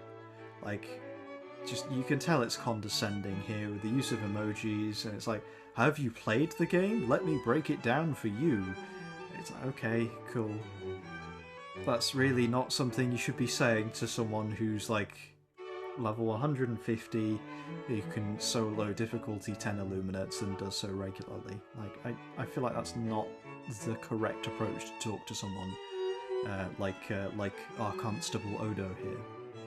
But yeah, I'll just we'll take it one segment at a time. Here we go again with the Illuminate complaints. Have you tried playing the team game as a team?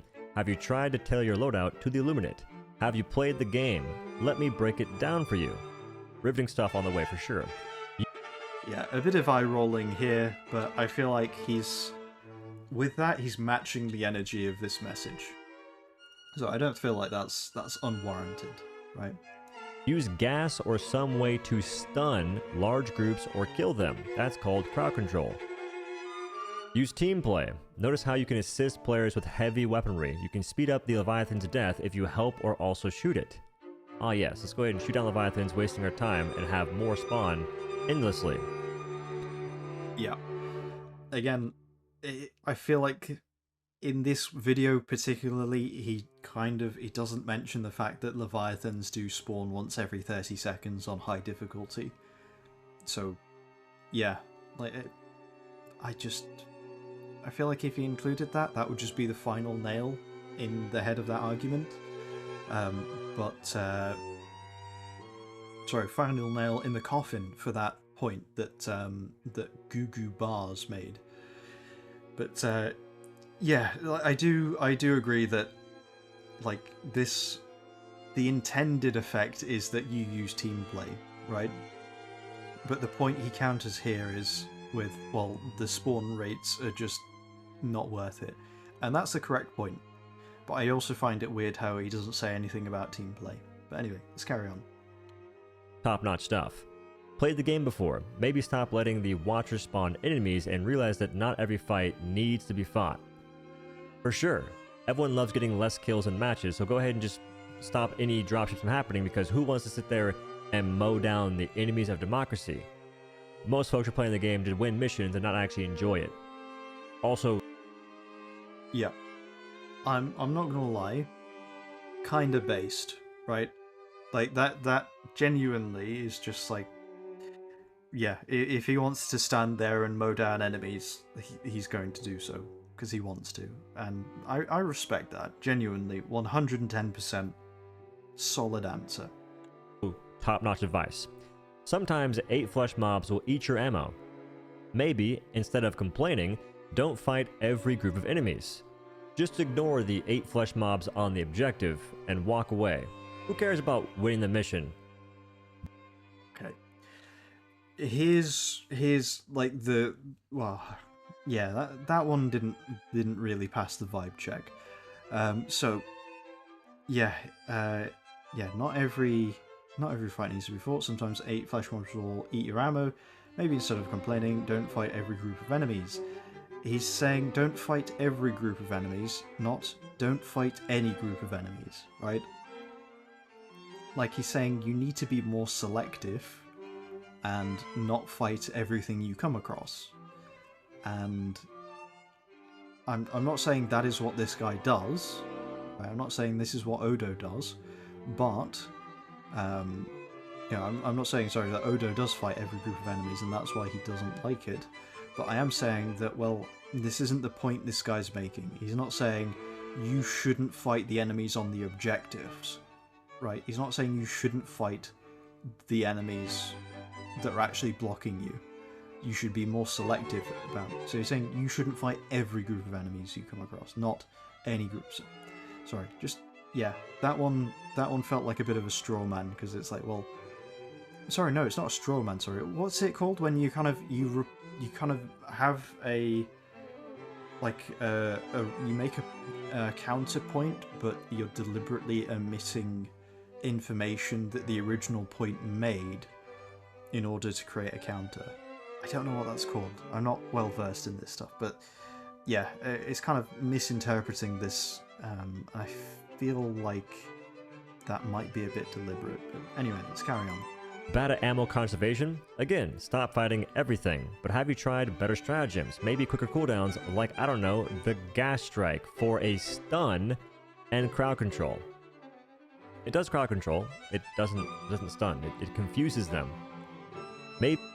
He's right, it doesn't stun, it does confuse, but I will just say that it does, in their confusion, functionally, even though they're wandering around, they are essentially functionally neutralized, right? Or at least I feel like that's, you know, if you said, oh, I've stunned the enemy and you've dropped a gas strike, I'm not gonna turn around and say, they're not stunned, look at them. And they're just kind of drowsily trying to wander about and what have you, you know? Like, I feel like that's a nuance, right? That is a nuance. And maybe a bit of a technicality, but, you know, it doesn't discredit the entire point here, so I'll carry on. Maybe a sentry to save ammo. There's only 2 good sentries versus Illuminate, which is going to be the Gatling, for sure, and the machine gun, kind of. And the main reason why there's not other great options is due to flesh mobs, and also Leviathans if you have the modifier active. They'll shoot. Well, flesh mobs can't be stunned when they're already attacking or charging or something. Take a bunch of HP to be taken down. Leviathans will target sentries from Narnia, and you cannot kill them quickly enough to prevent them from destroying your sentries. Sorry, you guys can't. So, again, sentries, I will agree, having Leviathans just, like, kill your sentries as soon as you drop them is really annoying. I would also say Harvesters have a very long range and very high accuracy for shooting sentries, but I think that might just be me not being particularly fast at killing Harvesters. But I would also say, yeah, no, I feel like having to protect your sentries from flesh mobs is not that bad. But I would also say that sentries, I don't know if they're like that effective against the Illuminate, mostly because when they're firing at the Voteless, what I've found is a lot of their shots will miss because they try to hit center mass, and center mass for a lot of Voteless when they walk is actually outside of their hitbox. I think that's why they keep missing. I'm not sure, but yeah, they'll just waste a load of ammunition. So I don't think sentries are particularly effective against Illuminates for that reason, or at least not the machine gun or Gatling. I would probably prefer bringing the Tesla and maybe the... I was going to say maybe the flamethrower, but that's a bit selective as well. You need to put it in a place where the Illuminates, the Voteless aren't going to get to it. But yeah, anyway. Can't just use your close rifle on everything with light armor and pull a big W in the chat and actually have to play the game in a strategic way. The issue is that folks want to have a fun time playing the game, and all you gave them are options that aren't even fun. Yeah, so again, this is just like your definition of fun. So for this guy, his definition of fun is, I want to be able to hit the little bullseye on this guy's head and do the little shot that gives me the endorphins, right? That's fun. Yeah, cool. In fact, I've got an entire compilation where I do exactly that with the Constitution rifle. I can understand the appeal. But I would also say that there are other ways to have fun in the game. So, yeah. Again, I mentioned it a bit earlier, but some people, they really love flamethrowers. Like, seriously, they love them. Some people really love having, like, high RPM machine guns. They will just get a stalwart, set it to high RPM, and they'll just hold the trigger down, and they'll mow down loads of enemies, and they're having a blast. You know, some people are very, like, orbital focused, so they really love, you know, dropping barrages on things. They really love doing orbital strikes on things. They really love Gatling barrages. They really love eagles, right? You know, that's the thing that they love doing. They love timing these strikes and actually trying to get the most out of them. And yeah, some of them, they love certain weapons, and you know, of those weapons you have certain styles of play, and one of those styles is definitely getting headshots, right? Getting critical shots. And I feel like most people will generally try and aim at the critical areas, But if you are relying exclusively on hitting the critical areas, because otherwise you're going to die because you're on difficulty 10, and just taking the extra shot to stagger someone before shooting their critical point, doing 2 shots instead of 1 shot is doubling up your time, doubling up your ammo consumption, and it is halving your ability to get rid of these enemies. And if it's just you and nobody, then that's actually quite a severe detriment. So not being able to do that is now something that is really hampering your playstyle. But here's the thing. I would say that people who aim specifically for, or have fun in the game specifically for the critical shots, I don't think that's a small number. But I would then say that the people who, and also, sorry, I've not mentioned the people who have fun with the heavier weapons, like the heavier ordnance, so things like the Wasp, the recoilless rifle, the spear, stuff like that. But anyway, and the exosuits in the cars as well. But anyway, sorry. Oh, and the emplacements and the turrets.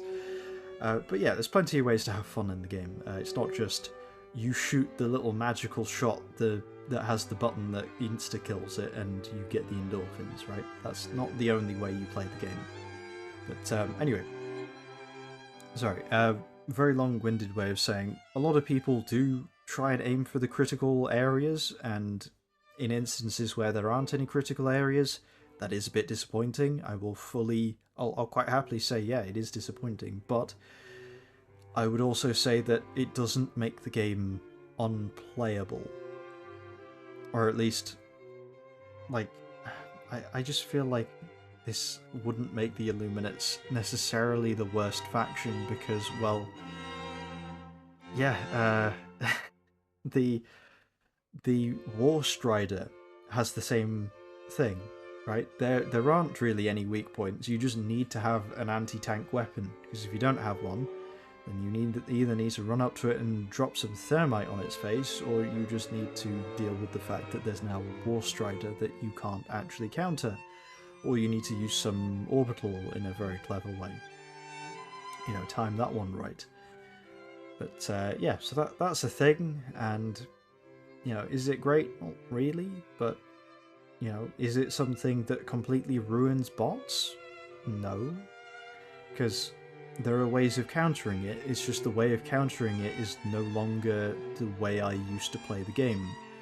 So yeah, I need to make sure that I buddy up with someone who has anti-tank weapons, or I need to bring anti-tank weapons myself and just have like an extra little slot, or maybe an orbital strike.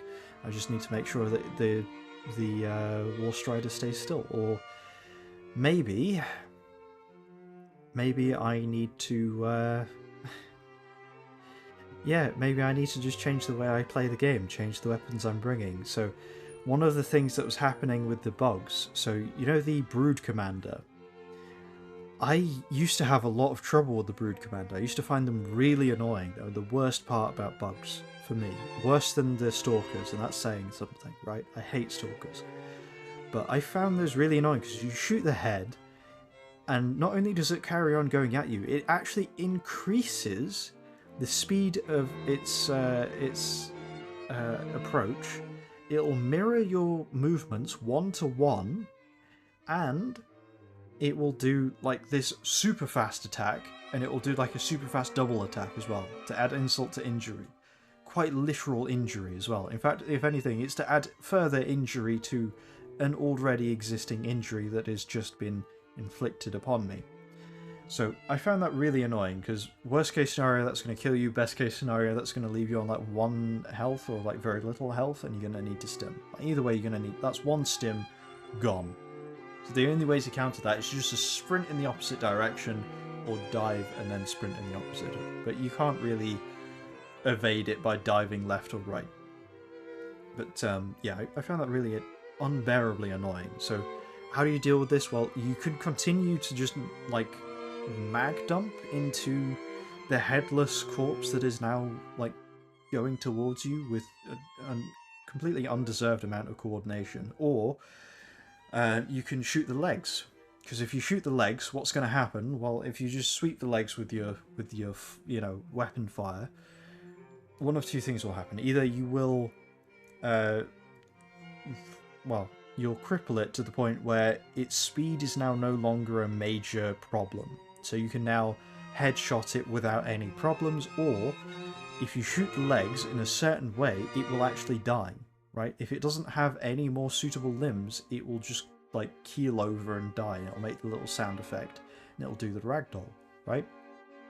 So basically, I kept being punished for playing the game a certain way and trying to do headshots on this thing, and actually the game was trying to say, no, you don't do headshots, you actually shoot the legs. And the same thing with the Hive Guard as well, sort of.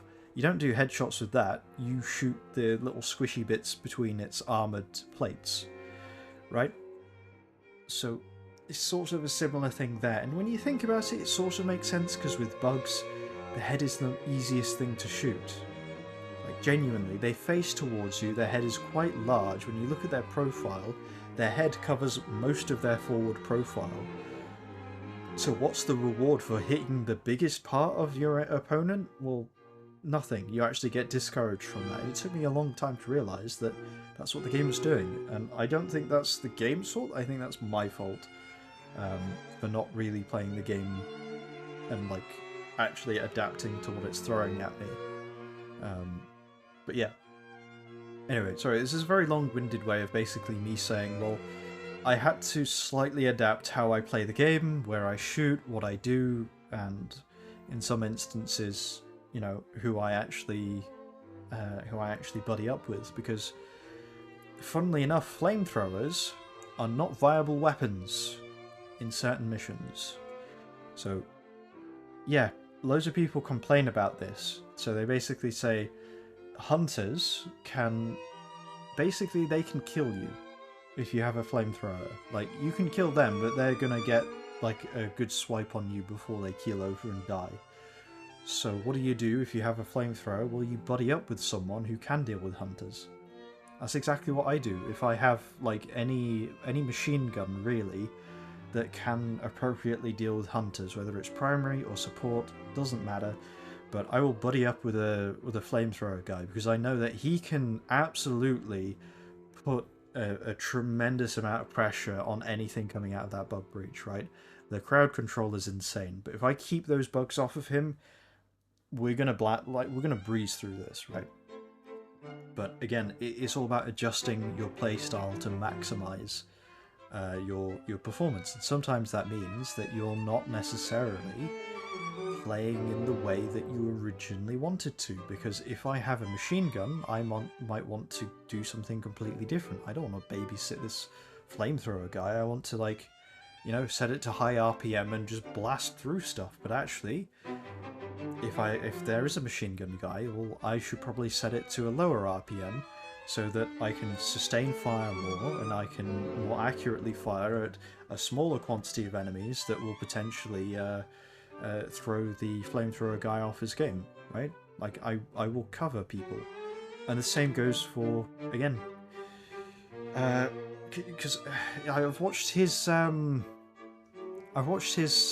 video where he reviews different primary weapons for fighting the Illuminates, and something I've noticed is he very much wants a weapon that will do everything, or as close to everything as possible, right? So I think he eventually settled on one of the plasma guns, the one that requires charging up. Can't remember the name of it, but it's one everyone complained about. But essentially, yeah, that gun does area of effect damage. It will one-shot or two-shot overseers depending on where you hit them, and it can take out the horn of a harvester. So it will knock out the shield, basically. Or it will knock out the electrical lightning thing. Either or. But yeah, essentially that's what he wants from a gun, is something that will do everything, just in a primary. And I feel like that sort of mentality is not something that 95% of the community has. So I feel like you definitely see light AP builds and heavy AP builds, and occasionally you'll have your little get out of jail free cards where your heavy AP build, you don't really have the crowd control ability, and for whatever reason you don't have a buddy with you, so yeah, you're just going to bring in, like a turret or something, or like you're going to have your, I don't know, your recoilless rifle, but then you're going to have like a submachine gun as your primary, something like that. But even then, those are like defined roles that those guns have that are supposed to operate in part of a team, and I feel like, again, with how this game is set up, and I know he did discredit it earlier in this thing here, it is a team game. And I'm not saying this in the sense of you're playing it wrong, I'm saying this in the sense of this is what Arrowhead are going to prioritize in terms of, what they're going to tweak their gameplay to encourage.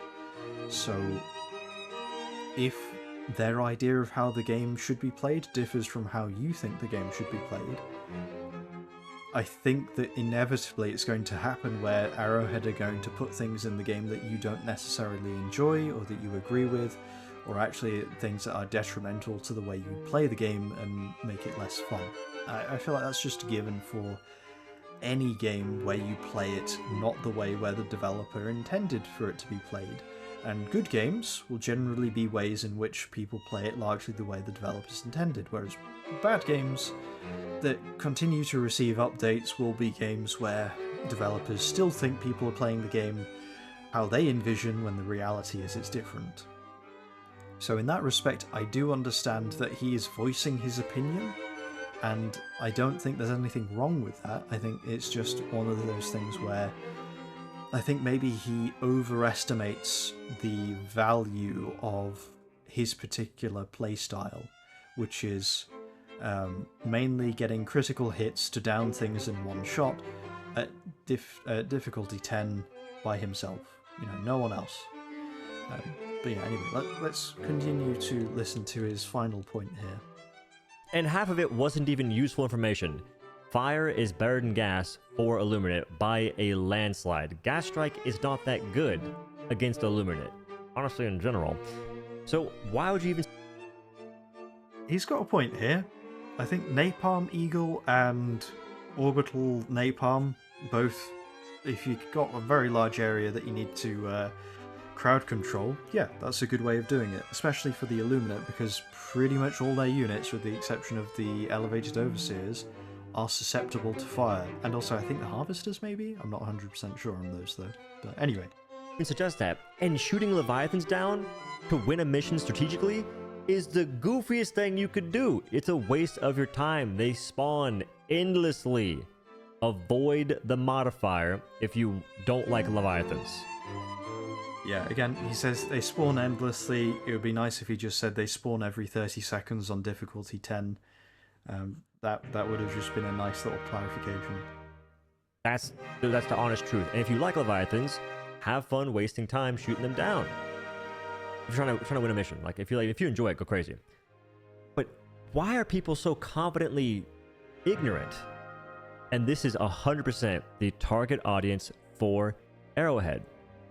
And that irks me to my core, because what these folks do, they think about nothing, say everything, zero concept of context, 100% use of exaggeration and hyperbole. I don't like Illuminate that much. It's because you're not playing the game as a team, and you're not winning missions. I can solo the faction! It's because they suck! Yeah, so, a lot of things have been said here, right?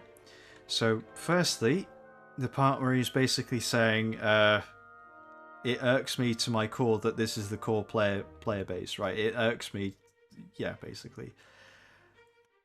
I feel like, again, if that is their core audience, then realistically, obviously you want to make a good game, but also there are going to be issues in the game, and those issues are going to affect different people differently. It's going to have different visibility with your different player archetypes. So, people who love cosmetics are probably going to be bothered by cosmetic issues. People who are mainly in it for the gameplay are going to want you to fix, gameplay issues. Right? You might be thinking, who's in it for the cosmetics? There are people. That is genuinely a player archetype. People who just love customization, love cosmetics, love, like, different camouflage and different paint. Because, yeah, genuinely, if there's a bug where your hell pods don't have the right paint applied to them, that is more likely to get fixed quickly than something that is maybe a bit less visible but impacting an archetype that is known to be less of a demographic. It's all about priority, really. And that was just like a for instance, right? This isn't the exact one-to-one case for Helldivers, but generally speaking, what you tend to find is, if it impacts the core community, it will get picked up, and if something is not as big of a deal for the core community, then it's not really picked up as much. So, like, for example, it took quite a while for difficulty 1 Illuminate missions to actually get patched and fixed. I don't know if they are even patched or fixed. Jesus Christ. But yeah, why wasn't it fixed sooner? Why weren't they faster on the draw on that one? It's because, well, as the game is, they probably don't have as many new players. Most of their players are probably around about level 30 to 40-ish, if I had to hazard a guess. Maybe 40 to 70, right? But they're probably around about that ballpark number-ish. Maybe a bit more, maybe a bit less, but the majority of their players are not fresh new to the game. And they're not within the refund window, which is the big one. So, the difficulty 1 Illuminate missions being really bad probably wasn't a high priority for them, even though it was literally unplayable. But you have to think, well, let's do the maths here.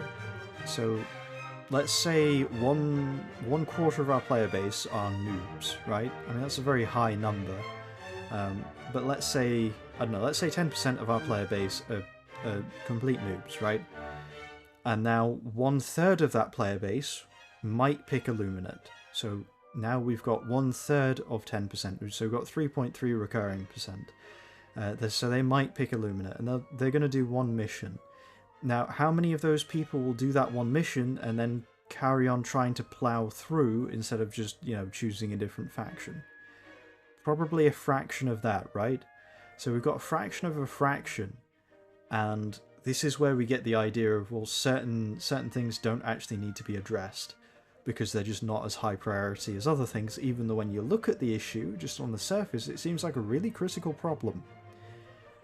So that is, that's just kind of the reality of software development, whether you like it or whether you agree with it, is just a fact. So numbers really are a big factor there, and don't get me wrong, there are instances where games do cater to their to certain audiences, and it does really well for them, but for every RuneScape that you have about 100 other games that kind of fade into obscurity because they just focus on certain playstyles. But anyway, when he does say over here, and this is 100% the target audience for Arrowhead, and that irks me to my core.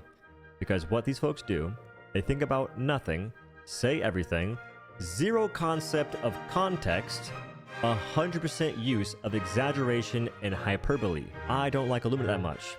It's because you're not playing the game as a team, and you're not winning missions. I can solo the faction! It's because they suck! Yep, I feel like this is a little bit weird, because he delves into this at minute 12, and then he wraps up this point minute 14, so that's a couple of minutes where he just answers one comment here, and then he's kind of progressively gets to eventually this point where he is actually, thumping his chest, saying, "I'm right, you're wrong," to this one commenter, because that's what it feels like. He is just looping back to this one commenter, but then he also says that he's actually discussing the core audience for the game. It just becomes a bit disjointed. It's a bit ambiguous who he's fighting and why, I suppose. But yeah, it's just one of those things, really. It's like, naturally, the percentage of people who solo Helldive is low, right? And of those people, most of them are solo Helldiving difficulty 2 missions so that they can just farm experience and... sorry, not experience, super credits. But of the people who are soloing above that difficulty, most of them are soloing below level 10, right? I feel like most of them are.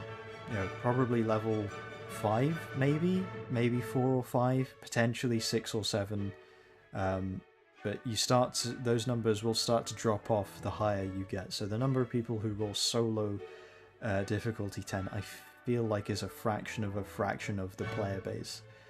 And so problems that are, you know, present but not really pertinent in the larger demographic of the player base, but are unbearably present for the other end of the player base, you know, the really high end of the player base.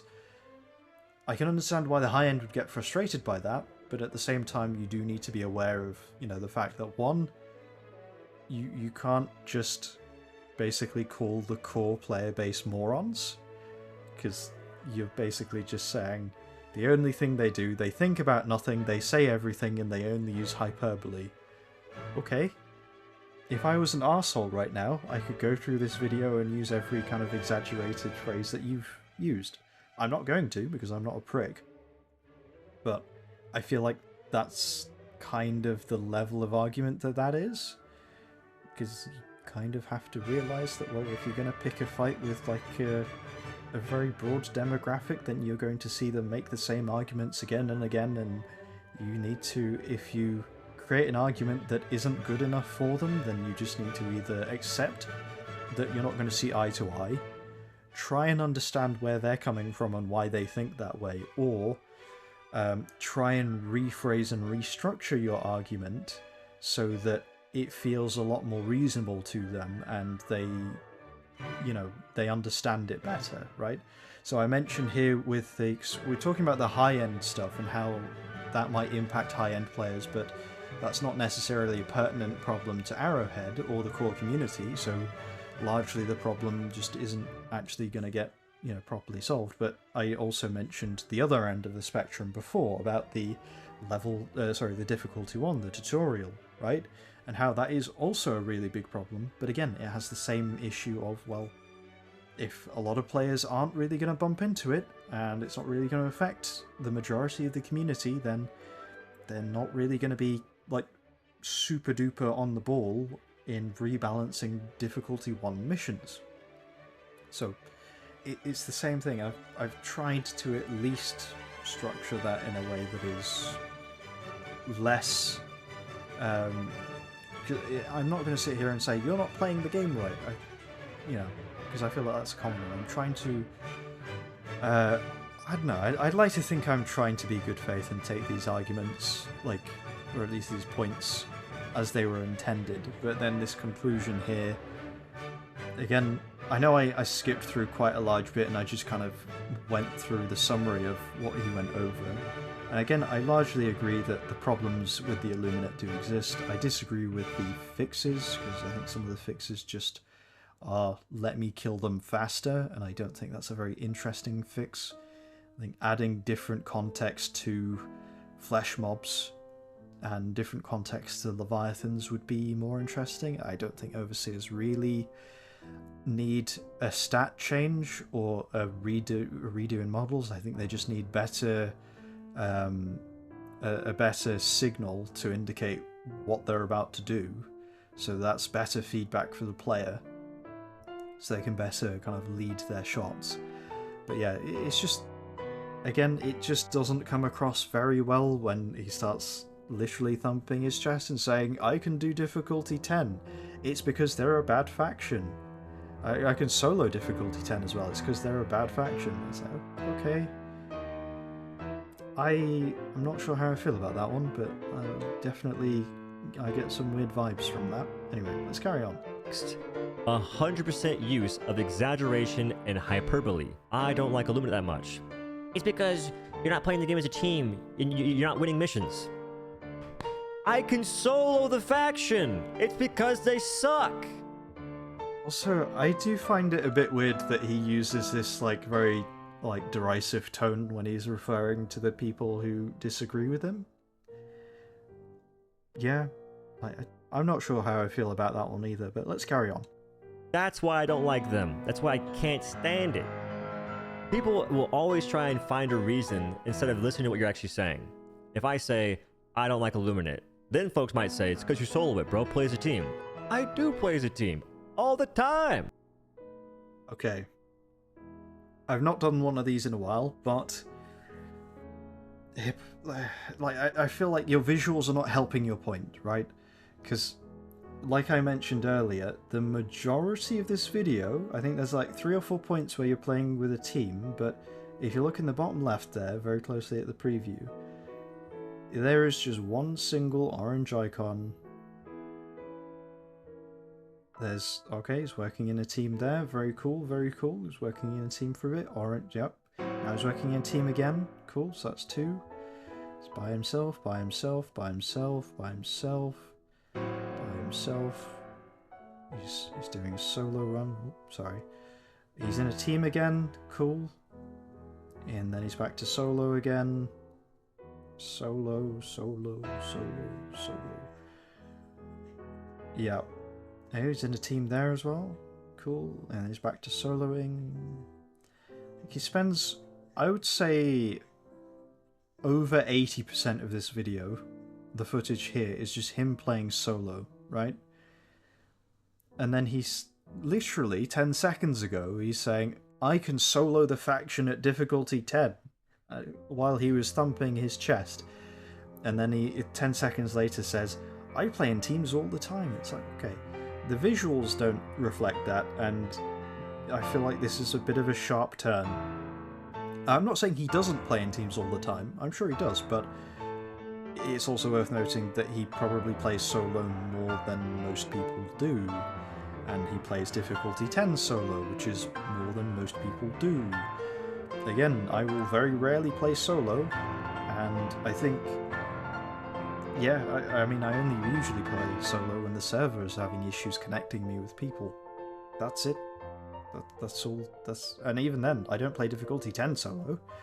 I will play either difficulty 7 or maybe 6 or potentially even 5, depending on how I'm feeling. But yeah, like I just feel like you need to acknowledge that you are definitely outnumbered on this one, and so you kind of need to get people on side.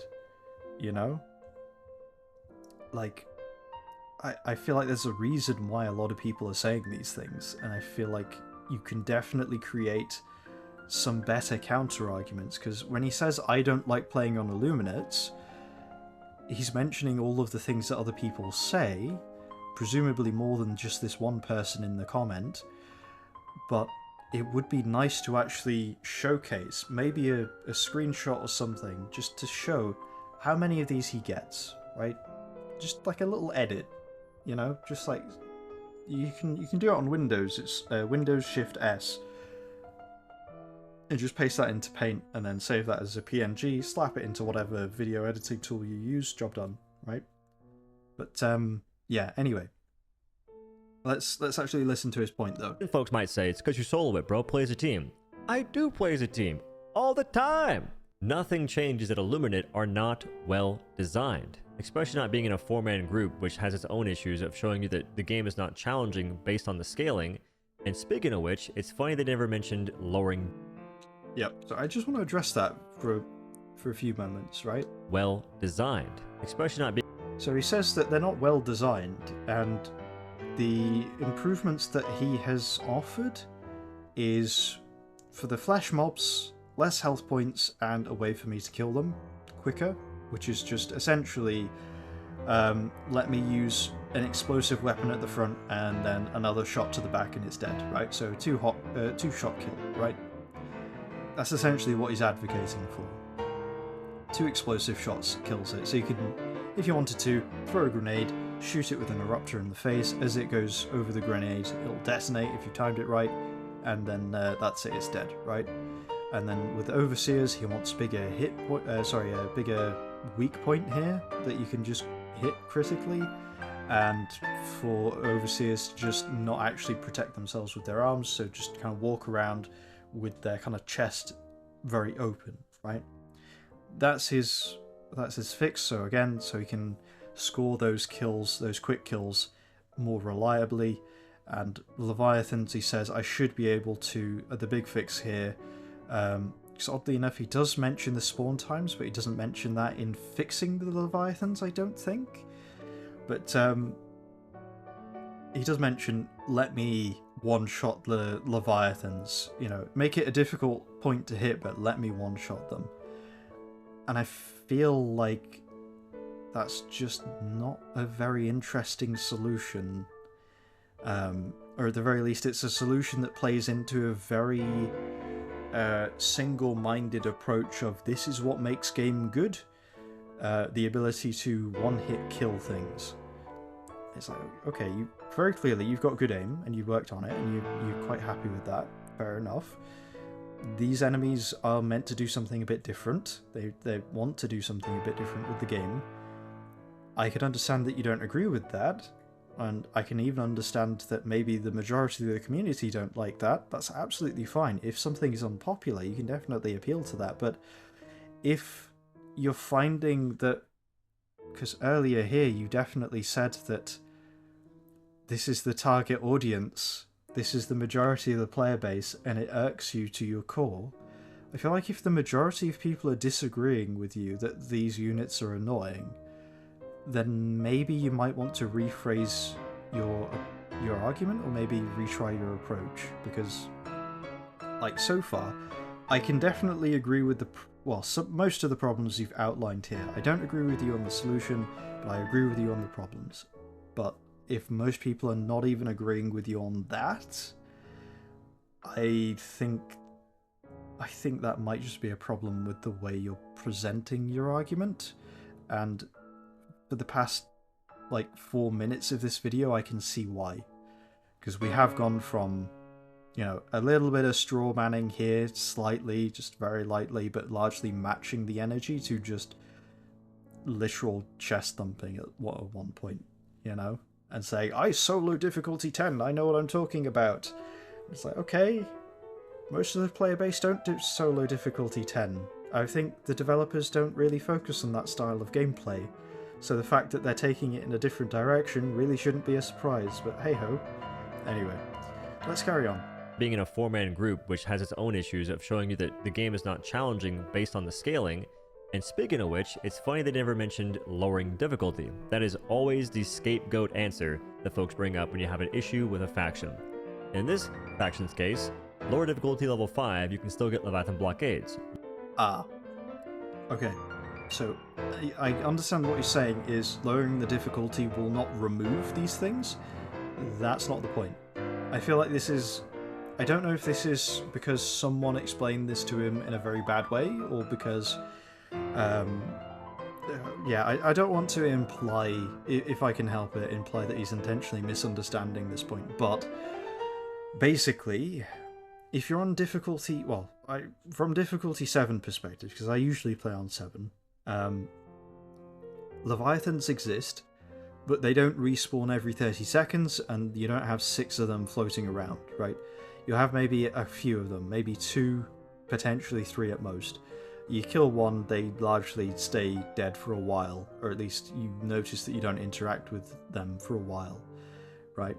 Whether that's because they take 30 seconds to respawn and it just takes that long to get to where you are on the map, I don't know. But it feels like you can down them and that has an actual effect in the game. So it feels like one of the big problems of the Leviathan, that being the spawn time, is addressed on the lower difficulty.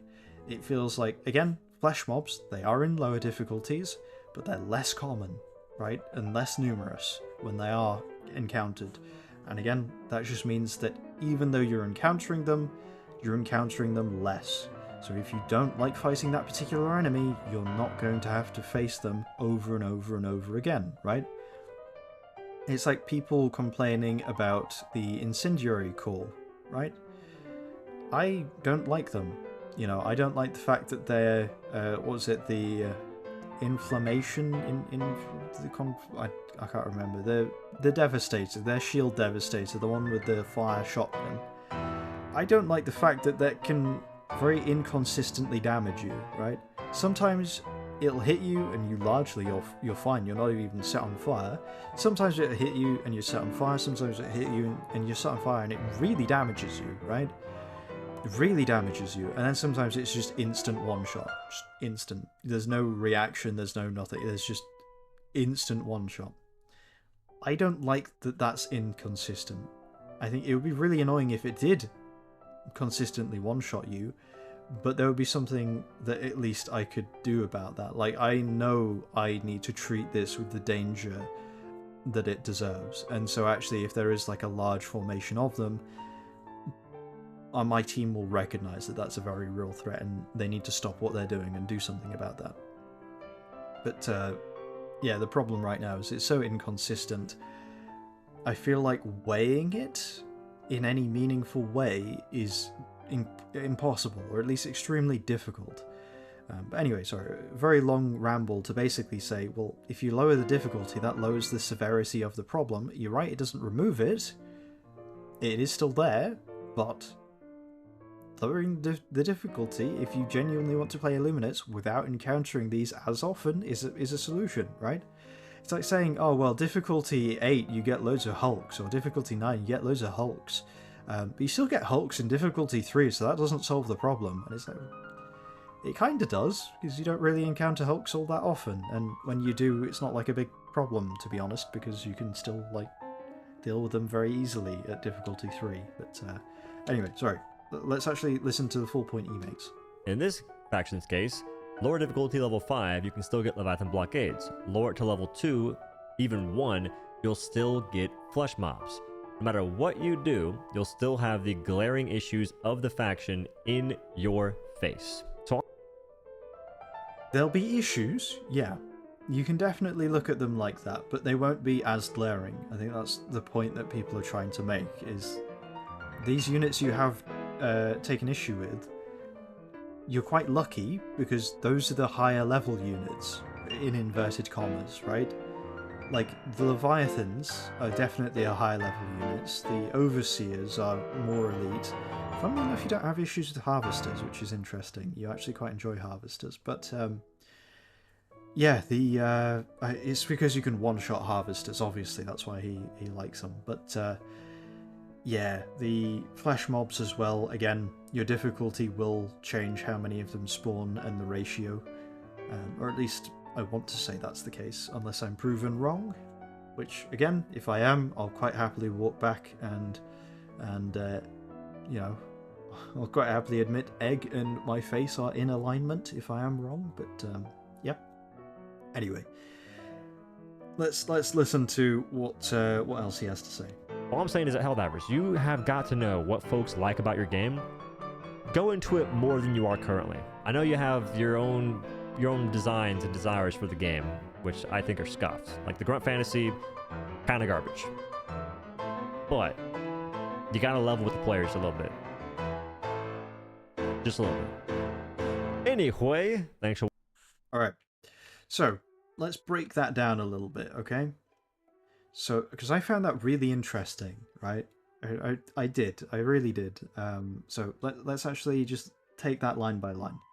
In your face. So all I'm saying is that Helldivers, you have got to know what folks like about your game.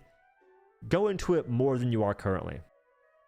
If I was a real dick, there is at one point during this where he said very sarcastically, "Oh yeah, great advice." Right? If I wanted to be a dick, I'd put that in there because, to be honest, go into it more is not specific, and I don't want to say that as like a genuine criticism.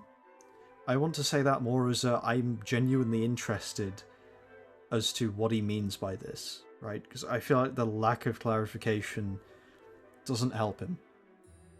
Okay, I do want to know a bit more about what he means by go into this more, go into what people like about Helldivers more, because I'm right now I'm theorizing what he thinks is good about Helldivers he thinks is universal, whereas I know that I have certain playstyles that I prefer, but I do also know that that's not the only enjoyment to be gleaned from the game, and teamwork is definitely one of those things that you can enjoy, you know, with a good team, with a good loadout, with a good balance of stuff, with some good chums as well. You can definitely have a lot of fun, because you know you can just be the turret guy, or the zap guy, or the flamethrower guy, or like the stalwart guy, or the heavy machine gun guy, or the guy who just has loads of you know, you got the expendable anti-tank and the commando, so you're like the expendable gun guy,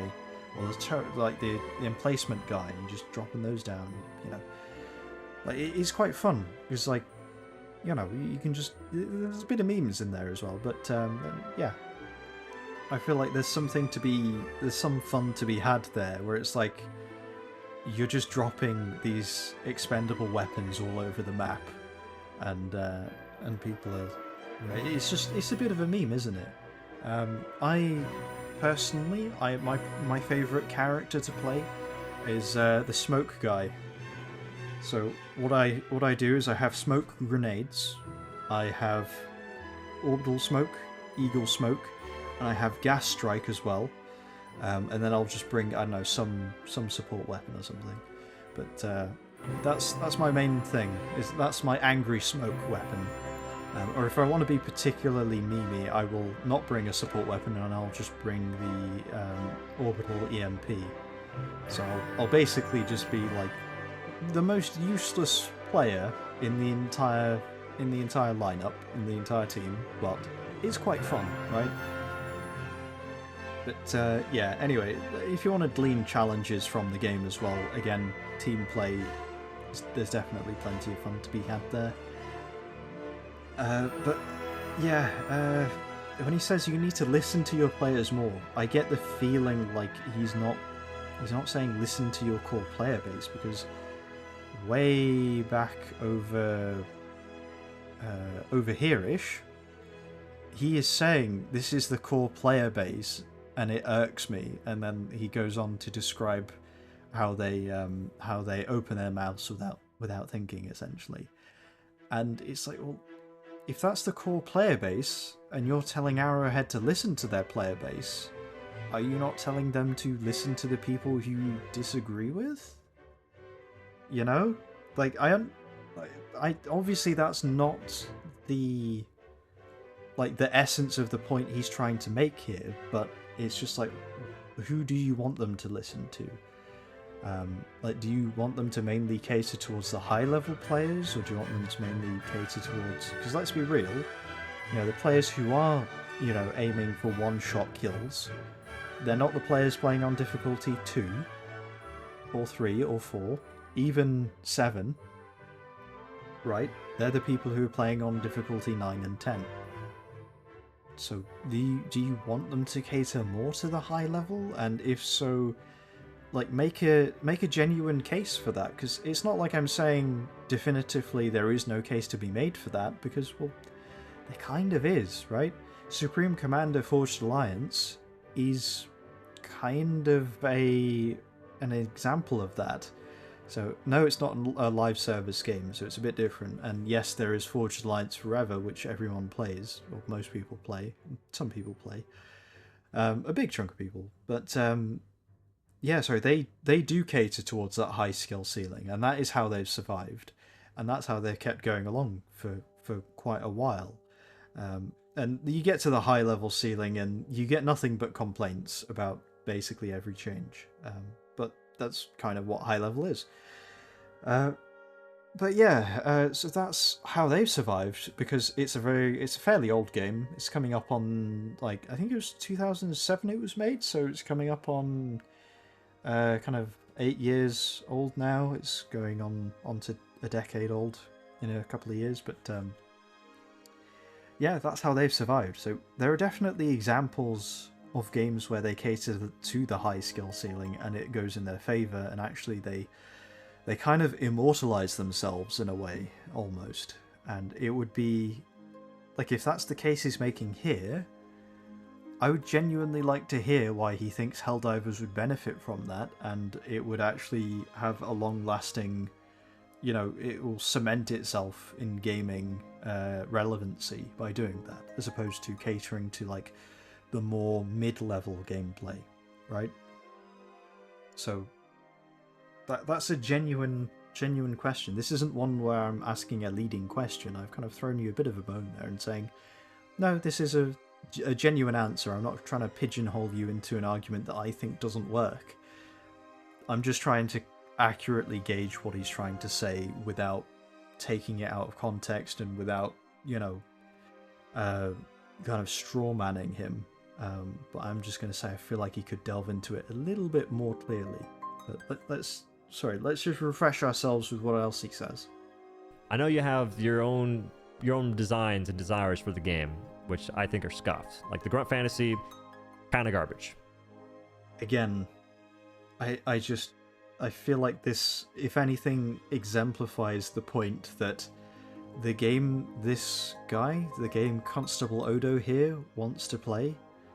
That's a Deep Space Nine reference, by the way. I'm not saying Constable as like an insult because it sounds a bit like another rude word, like the start of it. Sorry. It popped into my head that people might be thinking I'm doing a roundabout way of insulting him. No, Constable Odo is actually a very beloved character. Anyway, sorry. The point that Odo here is trying to make, the point that I'm making about Constable Odo here is that I feel like if he thinks that the direction and the goals and what Arrowhead wants to do doesn't work, is that because it doesn't work for his playstyle, or is that because he thinks it doesn't work for all playstyles? Because that's a genuine question. Because I'm not sure is the honest answer. But I would like to know that. But you gotta level with the players a little bit. Just a little bit. Anyway. Yeah, I feel like if that wasn't so ambiguous, I would agree. Because I feel like, I don't know, I don't really know what he's wanting here. I mean, it's a weird one. It's like, I definitely agree with the majority of what he outlines as issues.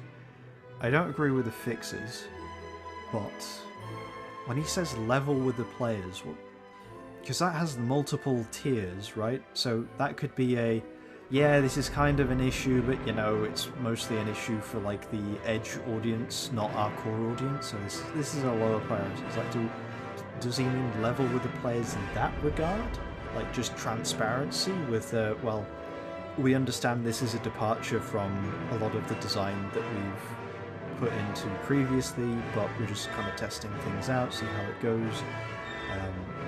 Or is he saying they need to level with the audience, like this is a problem and we're going to work on it, or level with the audience, like basically just kind of agree that these things all need to be fixed and these fixes are all valid, kind of thing? Is that like the level of leveling?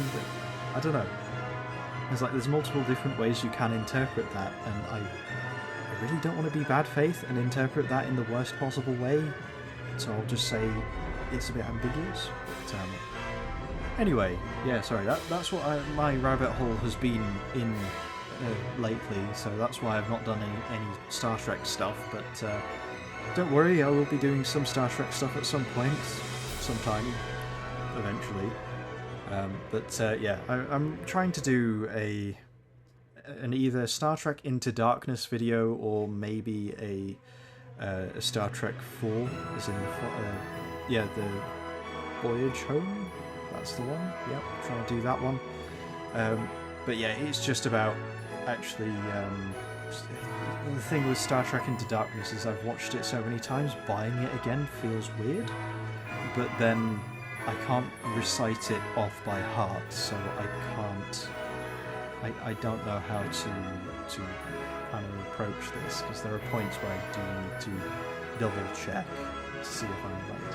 So I'm writing the script for that anyway, and I'm trying to use the freely available resources. But I might have to bite the bullet and buy that as well. But Anyway, I will wrap this up. Hopefully what I've put in front of you here regarding Helldivers 2 is reasonably assembled.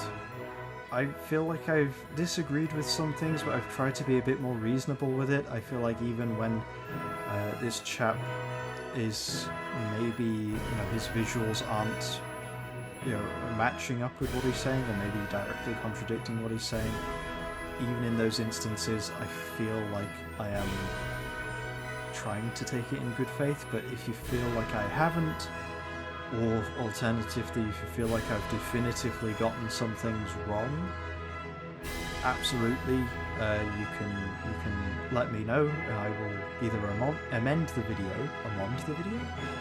video, and credit you appropriately, or I'll just kind of pin it and let people kind of see that and make the relevant judgment. But I very highly doubt this will get seen by many people, but I'll shove it out there anyway. We'll see what happens. But either way, I'll still have the cathartic experience of having assembled my opinion about this. But I will do one thing. I'll say that I wouldn't say I've debunked this video, so this is not going to be a debunked video. I don't know what this is going to be.